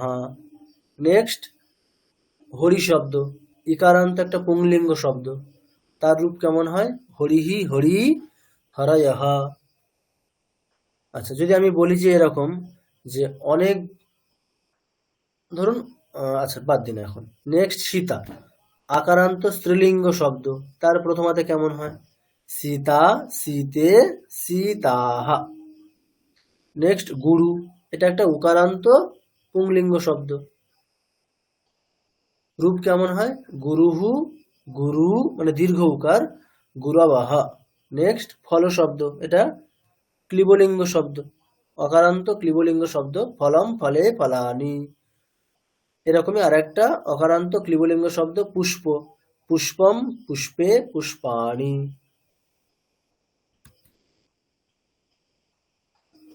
ঠিক আছে? এবারে কিছু সর্বনাম শব্দ দেওয়া হয়েছে এখানে, যেমন অসমদ মানে আমি, আমি অসমদ শব্দ সর্বনামবাচক শব্দ কি? অসমদ, তার মানে কি? যেটা আমরা বাংলাতে বলি আমি, উত্তম পুরুষ। তাহলে তার রূপ কেমন হয়? জাস্ট প্রথমাগুলোই দেখানো হচ্ছে এখন। প্রথমাতে কেমন হয়? অহম আবাম বয়ম। আপনারা কিন্তু একটা নির্দিষ্ট রিদিমে পড়বেন যাতে মনে থাকে। অহম আবাম বয়ম, বা আপনাদের সুবিধা মতো যেমনটা পারবেন, কিন্তু একেবারে নিরস ভাবে, একেবারে এক একটা শব্দ অহম আবাম এইভাবে পড়লে মনে থাকবে না। একটা নির্দিষ্ট ছন্দে সুরে পড়বেন, দেখবেন খুব সহজেই মনে থাকছে। বলে দিন না আপনি একবার সুরটা। মানে এটা কেন বলছি, আমি বলছি মানে সংস্কৃত ভাষা হচ্ছে, আমরা কি বলি, আমাদের জননী, মানে সমস্ত ভাষার জননী স্বরূপ হচ্ছে এই সংস্কৃত ভাষা। তো আপনারা খেয়াল করে দেখবেন যে কিছু কিছু শব্দ দেখবেন, মানে আপনারা যদি একটু নিজেরা মানে বেশি বেশি করে শব্দরূপ পড়েন, দেখবেন কিছু কিছু ক্ষেত্রে এমনও হতে পারে একটা শব্দরূপ হয়তো আপনি পড়েননি, কিন্তু আপনি বলে দিচ্ছেন। তো ব্যাপারটা কেন? যেহেতু মানে আমাদের রুট সেটা তো সংস্কৃত, তো তার একটা সংস্কারই বলুন আর একটা সেই প্রবাহ, সেটা অলরেডি আমাদের মধ্যে আছে। তো এইগুলো মানে একেবারে তো সেই অচেনা না। আপনি যদি এখন একটা জার্মান ল্যাঙ্গুয়েজ শিখতে যান বা স্প্যানিশ শিখতে যান, সেটা যেরকম একেবারে অচেনা লাগবে, মানে দেখে মনে হবে অদ্ভুত, এটা তো সেরকম না, এটা আমাদের একেবারে খুব পরিচিত, মানে একেবারে ঘরের জিনিস। তো সেটা যখন একটু জাস্ট কি বলবো, মানে উৎসাহিত হয়ে পড়া শুরু করবেন, দেখবেন মানে মনে হবে যে সবই তো আমি জানি, মানে ব্যাপারগুলো যেন খুব পরিচিত লাগবে জিনিসগুলোকে, এই শব্দরূপগুলো খুব পরিচিত লাগবে, একেবারে অপরিচিত লাগবে না। শুধু একটু এই শুরুটা করতে হবে। আচ্ছা দেখুন কিভাবে পড়বো আমরা তাহলে। আহম, আবাম, বয়ম। এবারে যুষ্মৎ শব্দের ত্বম, ইউবাম, ইউয়ম। এবারে তৎ শব্দ, তৎ বলতে সে, বাংলাতে যেটা আমরা বলি সে, তার জন্য সংস্কৃতে কি শব্দ, মানে মূল শব্দ কি তৎ। এবারে সেটা লিঙ্গ অনুযায়ী সেটা পার্থক্য হবে। ধরুন এখন সে বলতে আমি যখন পুরুষকে বোঝাবো, পুংলিঙ্গের কাউকে বোঝাবো, তখন শব্দরূপ আলাদা। সে বলতে যখন আমি স্ত্রীলিঙ্গকে বোঝাবো, তখন শব্দরূপ আলাদা। সে বলতে যখন আমি ক্লিবলিঙ্গ কাউকে বোঝাবো, তখন শব্দরূপ আলাদা। এবারে আপনারা প্রশ্ন করতে পারেন যে অসমত আর যুষ্মৎ শব্দের কেন হচ্ছে না, মানে ওখানে তো শুধু 3টে করেই হচ্ছে, মানে পুংলিঙ্গে আলাদা রূপ, স্ত্রীলিঙ্গ আলাদা রূপ, ক্লিবলিঙ্গ আলাদা রূপ হচ্ছে না কেন, তাই না? যেমনটা অন্যান্য সর্বনাম শব্দে হচ্ছে, তেমনটা অসমত বা যুষ্মতের ক্ষেত্রে হচ্ছে না, তাই তো? একটা প্রশ্ন হবে কেন হ্যাঁ হচ্ছে স্যার। না। আচ্ছা, একটা জাস্ট নিজে একটু বলুন যে আমি, তাহলে আমি যখন বলছি, তখন যিনি বলছেন আমি, অর্থাৎ নিজেকে বলছেন, তাহলে তিনি তো মানে নিজের লিঙ্গটা জানেন, মানে কোন লিঙ্গ। অর্থাৎ আমি শব্দটা সমস্ত লিঙ্গকেই বলতে পারে, মানে আমি পুংলিঙ্গ হলেও আমি, স্ত্রীলিঙ্গ হলেও আমি, ক্লিবলিঙ্গ হলেও আমি। ঠিক আছে। এবারে সংস্কৃতে যেটা বলছি অহম, দেখুন আমরা বলি না অহংকার, তাহলে অহংকারের কারো অংশটাকে বাদ দিন, অহম এই জিনিসটাকে নিন। অহম মানে নিজের। তাহলে অহম যখন একজন স্ত্রী বলছেন, তিনি কি বলেন কি, মানে অহংকারের জায়গায়, অহম শব্দের জায়গায় অন্য কিছু বলেন? বা যিনি যখন একজন পুরুষ বলছেন, তিনি কি মানে অহমের জায়গায় অন্য কিছু বলেন? ওই জন্য আমি বা তুমি, এটা হচ্ছে ফিক্সড। এখানে আলাদা লিঙ্গ হলেও তুমি শব্দের সামর্থ্য রয়েছে সমস্ত লিঙ্গকেই বোঝানো, মানে এটা হচ্ছে শব্দের শক্তি। কিন্তু দেখুন বাংলাতে আমরা যখনই ঠিক আছে পুংলিঙ্গ আমরা বলছি সে, মানে সে রাম আর সে সীতা, পুংলিঙ্গ বা স্ত্রীলিঙ্গ আলাদা হচ্ছে না। কিন্তু যখন আমরা কোনো বস্তুকে বোঝাচ্ছি, তখন কি বলছি, সে ধরুন সে, মানে সেটি পেন, আমরা বলছি সে পেন, এরকম বলছি কি? তখন বলছি সেটি, ওটি।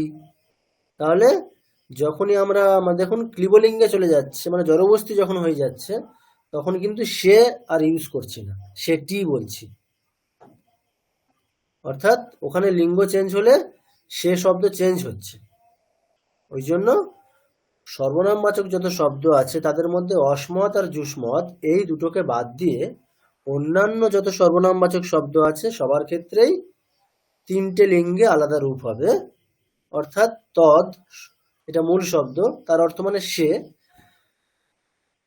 সেটা পুংলিঙ্গ আলাদা, স্ত্রীলিঙ্গ আলাদা রূপ, ক্লিবলিঙ্গ আলাদা রূপ। এরকম অন্যান্য সর্বনামবাচক যত শব্দ আছে সবারই তাই, কেবলমাত্র অসমত এবং যুষ্মত যাদের লিঙ্গ মানে পার্থক্য হলেও রূপের কোনো পার্থক্য হয় না। ঠিক আছে।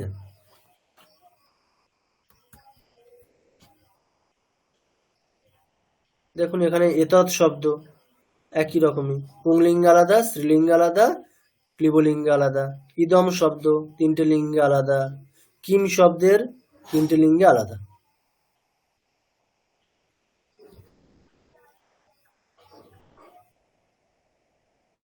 দেখুন তাহলে প্রথমা বিভক্তি কখন ব্যবহার করছি?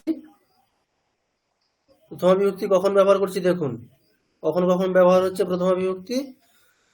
একটা হচ্ছে ফার্স্ট ইউজ হচ্ছে পয়েন্টিং আউট, মানে কোনো কিছু যখন আমরা নির্দেশ করছি, কোনো কিছুর উল্লেখ করলে আমরা প্রথমা ইউজ করছি।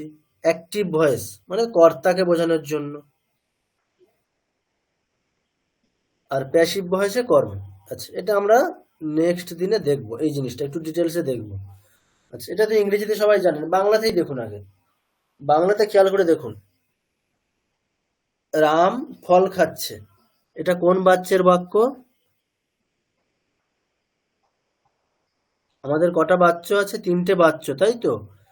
কর্তৃবাচ্য, কর্মবাচ্য আর ভাববাচ্য। ইংরেজিতে সেটা দুটো, অ্যাক্টিভ ভয়েস আর প্যাসিভ ভয়েস। তো যাই হোক, কর্তৃবাচ্যের বাক্য রাম ফল খাচ্ছে, তাই তো? এটা কর্তৃবাচ্যের বাক্য। এই বাক্যটাকে যদি আমরা বাচ্য পরিবর্তন করি, মানে কর্মবাচ্যে যদি এই বাক্যটাকে করি, তাহলে বাক্যের স্বরূপটা কেমন হবে বলুন? রাম ভাত খাচ্ছে, কি হবে? ভাত রাম দ্বারা খাওয়া যাচ্ছে। রামের দ্বারা ভাত খাওয়া হচ্ছে, তাই তো? হুম হুম। রামের দ্বারা ভাত খাওয়া হচ্ছে। তো খেয়াল করে দেখুন, প্রথম বাক্যে রাম ভাত খাচ্ছে, আর সেকেন্ড বাক্যে রামের দ্বারা, মানে রামটা কি হয়ে যাচ্ছে? রামের দ্বারা। আচ্ছা, বাংলাতে আমরা দ্বারা দিয়া বোঝালে মোটামুটি করণ কারক আপাতত ছেড়ে দিন, তৃতীয়া বিভক্তি হয়, তাই তো? এরকমই দেখেছি আমরা। দ্বারা দিয়া হলে কোন বিভক্তি হয়? আমাদের তৃতীয়া। সংস্কৃতের পার্সপেক্টিভে তৃতীয়া বিভক্তি। রামের। হ্যাঁ, তাহলে কি হয়ে যাচ্ছে? আমরা এটাকে আরো জিনিসটাকে খুব সরল করে বললে কি বলবো, যে কর্তৃবাচ্যের বাক্যে কর্তাতে প্রথমা হয়, তাই তো? দেখুন, যখনই মানে কর্মবাচ্য হয়ে যাচ্ছে, তখন কিন্তু কর্তাতে দ্বারা দিয়া হচ্ছে, অর্থাৎ কর্তায় তৃতীয়া হয়ে যাচ্ছে। দ্বারা দিয়া মানে তৃতীয়া, অর্থাৎ প্রথমা কখন হচ্ছে? কর্তৃবাচ্যের বাক্যে কর্তাতে প্রথমা হচ্ছে, কর্মবাচ্যের বাক্যে কিন্তু কর্তায় প্রথমা হচ্ছে না, তৃতীয়া হচ্ছে। এটা যখন আমরা বাচ্য পরিবর্তন শিখবো তখন জানবো আরো, কিন্তু নিজেরা আমাদের মাতৃভাষার পার্সপেক্টিভে দেখলে স্পষ্ট বুঝতে পারছি। রাম ভাত খাচ্ছে কর্তৃবাচ্যের বাক্য, কর্মবাচ্যে রামের দ্বারা হয়ে যাচ্ছে, অর্থাৎ রাম চেঞ্জ হয়ে যাচ্ছে, তৃতীয়া হয়ে যাচ্ছে। তাহলে কর্তৃবাচ্যের বাক্যে কর্তাতে প্রথমা বিভক্তি হয়, আর কর্মবাচ্যের বাক্যে কর্মতে প্রথমা বিভক্তি হয়। এটা আমরা পরে শিখবো। তাহলে আপাতত আমরা দুটো জিনিস জানলাম, কি? যে প্রথমা বিভক্তির ব্যবহার কোথায় কোথায় হবে, কখন করব প্রথমা বিভক্তির ব্যবহার। একটা হচ্ছে ফার্স্ট পয়েন্টিং আউট, অর্থাৎ কোনো কিছুর যখন আমরা উল্লেখ করছি বা নির্দেশ করছি তখন। আর একটা অ্যাক্টিভ ভয়েস, মানে কর্তৃবাচ্যে কর্তাতে প্রথমা বিভক্তির ব্যবহার করব, এই দুটো ক্ষেত্রে।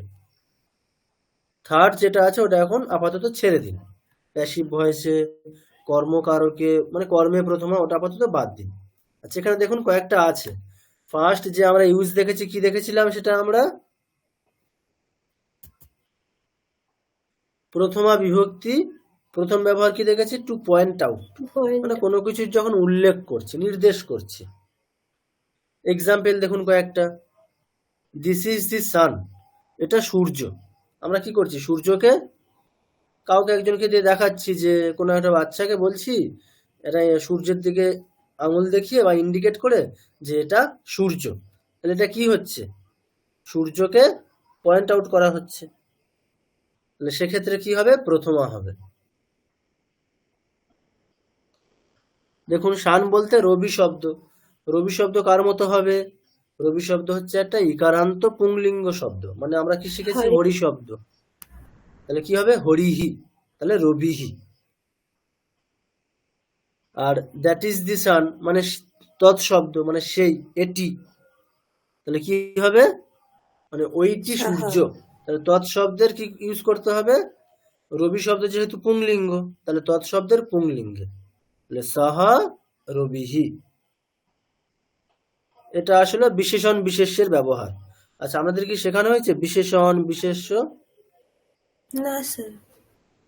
আচ্ছা ঠিক আছে, ওগুলো আমরা পরে জানবো। আপাতত তাহলে কি দেখা গেল, পয়েন্ট আউট করতে গেলে আমরা প্রথমা বিভক্তির ব্যবহার করছি।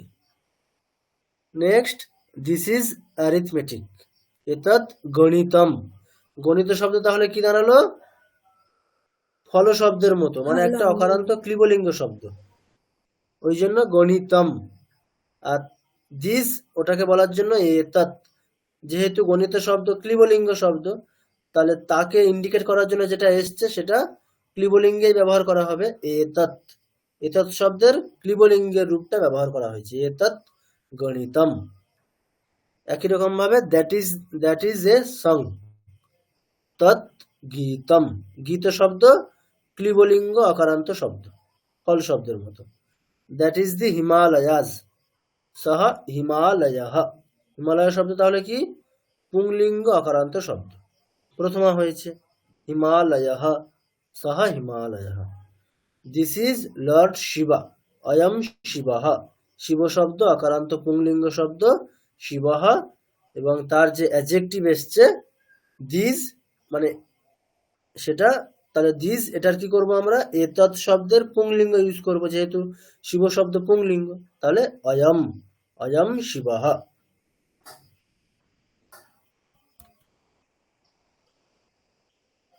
তারপরে কর্তৃবাচ্যের বাক্যে দেখুন, আর একটা কি ছিল আমাদের? সেকেন্ড, আইডেন্টিফাই দি সাবজেক্ট কর্তৃপদম, অর্থাৎ কর্তৃবাচ্যের বাক্যে কর্তাতে প্রথমা হয়। তার কিছু এক্সাম্পল, রামঃ ছাত্রঃ ইব পঠতি। এই বাক্যের কর্তাকে রাম, রাম পড়ছে কার মতো? ছাত্রের মতো। তাহলে এই বাক্যের কর্তাকে রাম। আর কোন বাচ্যের বাক্য এটা? কর্তৃবাচ্যের বাক্য, তাই জন্য প্রথমা হয়েছে, রামঃ এখানে প্রথমা হয়েছে। একই রকম ভাবে সীতা কুত্র পঠতি, এটা কোন বাচ্যের বাক্য? সীতা কোথায় পড়ছে বা কোথায় পড়ে, কোন বাচ্যের বাক্য এটা? কর্তৃবাচ্যের বাক্য, তাই জন্য সীতা কর্তা, সীতা এখানে কর্তা, সেখানে প্রথমা সীতা, সীতা কুত্র পঠতি। একই রকম ভাবে অহম রামঃ চ পঠাবঃ, আমি এবং রাম পড়ব, মানে পড়ছি, আমি এবং রাম পড়ছি। এখানে কর্তাকে কে? দুটো কর্তা, তাই তো, অহম আর রাম, মানে আমি এবং রাম দুটো কর্তা, তাহলে কর্তৃবাচ্যের বাক্য দুটোতেই প্রথমা, অহম রামঃ দুটোতেই প্রথমা হয়েছে। একই রকম ভাবে রামঃ পঠতি অতঃ সহ ন গচ্ছতি, রাম পড়ছে অতঃ তাই জন্য, সহ ন গচ্ছতি সে যাচ্ছে না, মানে রাম পড়ছে তাই জন্য সে যাচ্ছে না, মানে কেউ একজন ডেকেছে, রাম যাচ্ছে না, কেন? রাম পড়ছে তাই জন্য। এই বাক্যে কি?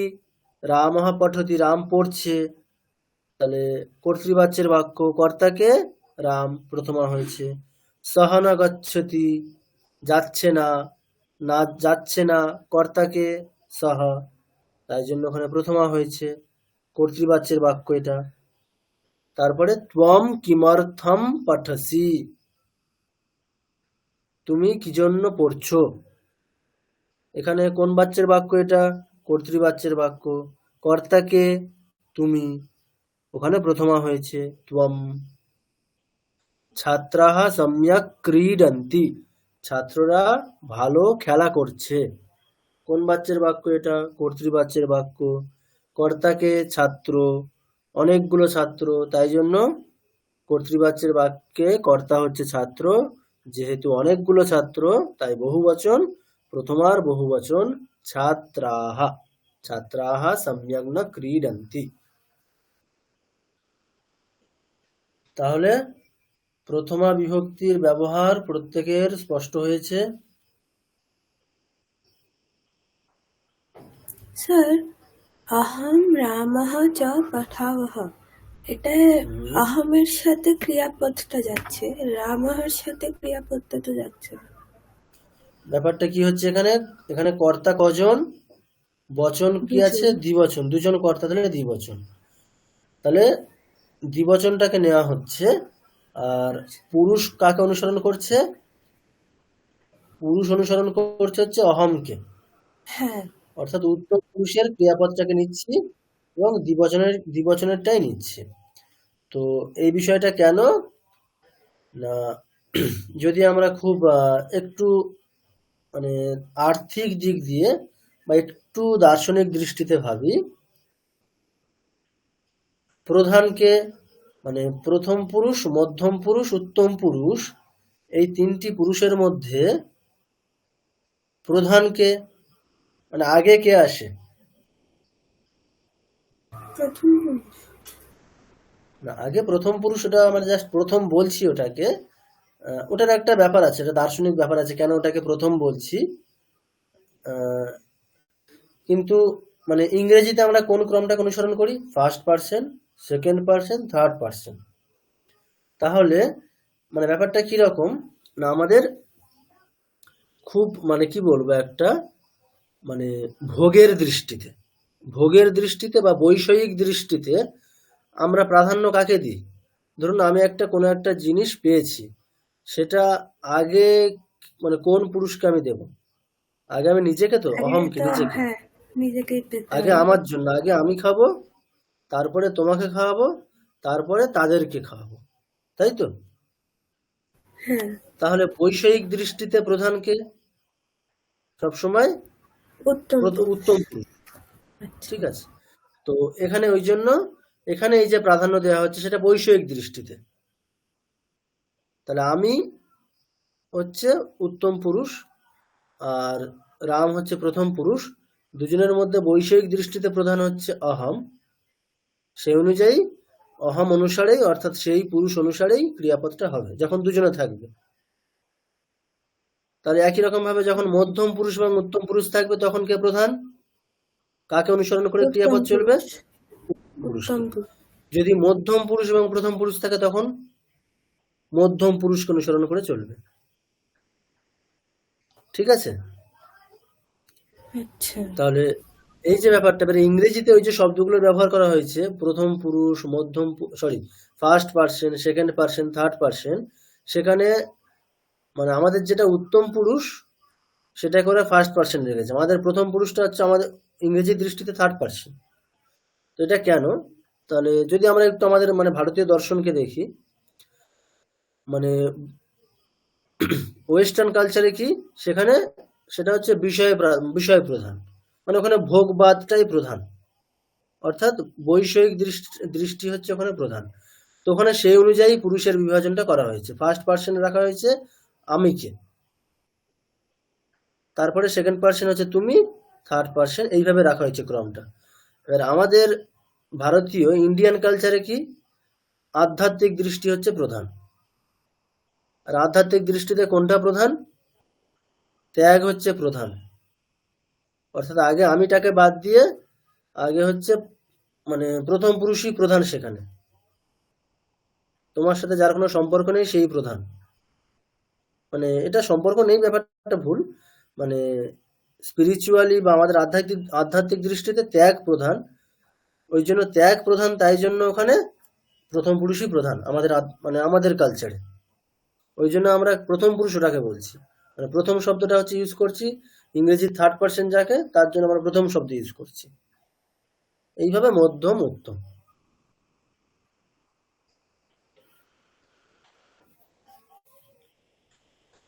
তো ঠিক আছে, তাহলে আজকে তো দ্বিতীয় বিভক্তি তো আর শুরু করা গেল না, এই পর্যন্তই থাক আজকে। তাহলে প্রথমা বিভক্তি প্রত্যেকের স্পষ্ট হয়েছে। নেক্সট ক্লাসে আমরা দ্বিতীয় বিভক্তি শুরু করব এবং বিশেষণ বিশেষ্যের ব্যবহার এটা একটু দেখতে হবে, যেহেতু এই সেন্টেন্সগুলো বোঝার জন্য আমাদের ওটা লাগবে। আজকে তাহলে যা হলো, এই বিষয়ে কারো কোনো প্রশ্ন আছে? ক্লাসে দেখছি বেশিরভাগ জনই মিউট, দুই একজন মাত্র একটু মানে অ্যাক্টিভ থাকছে। বাকিরা সবাই শুনছেন তো নাকি? এটা আজকেরটা একটু মনে হচ্ছিল টাফ মনে হচ্ছিল, তো এবার একটু রিভিশন করার পরে স্যার একটু প্রশ্নগুলো আসবে। আচ্ছা আচ্ছা, সেই বেশ জন্য আজকেটা মানে বেশি যেরকম আগেগুলো কানেক্টিং ক্লাসেস গুলো ছিল বেশিরভাগ, হুম তো সেই জন্য। স্যার আচ্ছা আজকে তো সব থেকে এটা ভালোই পরিষ্কার বুঝতে পারলাম, কিন্তু আপনি একবার ওই প্রথমা দ্বিতীয়ার ওই সুর এক বাচানাম দ্বিবাচানামের ওই সুর করে কি করে পড়তে হবে একবার বলে দিন তো স্যার, মুখস্থটা। ওই রামহা আচ্ছা আমি না ঠিক আছে, ওটা আমরা কিভাবে পড়বো? ধরুন রাম শব্দ, হ্যাঁ আমি যদি রাম শব্দ যদি পুরোটা পড়ি, আমি দেখাচ্ছি রাম শব্দটা একবার। এখানে এখানে আছে কোনটা?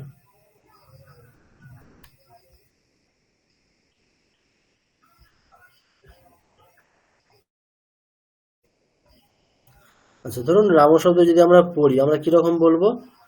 রামঃ রামো রামাঃ রামম রামো রামান রামেণ রামাভ্যাম রামৈঃ রামায় রামাভ্যাম রামেভ্যঃ রামাৎ রামাভ্যাম রামেভ্যঃ রামস্য রাময়োঃ রামাণাম রামে রাময়োঃ রামেষু হে রামৌ হে রামাঃ।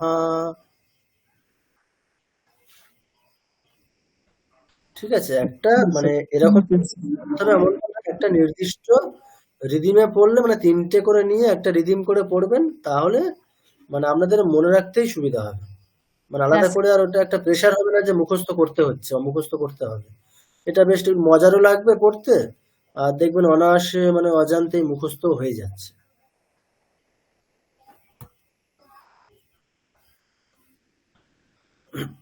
তো বেশ, তাহলে ঠিক আছে, আমি একটা পাঠিয়ে দেবো তাহলে গ্রুপে। হ্যাঁ স্যার, এইটার পুরো যতটা আজকে পড়ালেন এটার একটা পিডিএফ স্যার পাঠিয়ে দেবেন। হ্যাঁ হ্যাঁ পাঠিয়ে দেবো। Thank you sir. বেশ, তাহলে ক্লাসটা তাহলে আজকে এখানে শেষ করছি। ওম শান্তি শান্তি শান্তি হরি ওম তৎসৎ শ্রীরামকৃষ্ণার্পণমস্তু।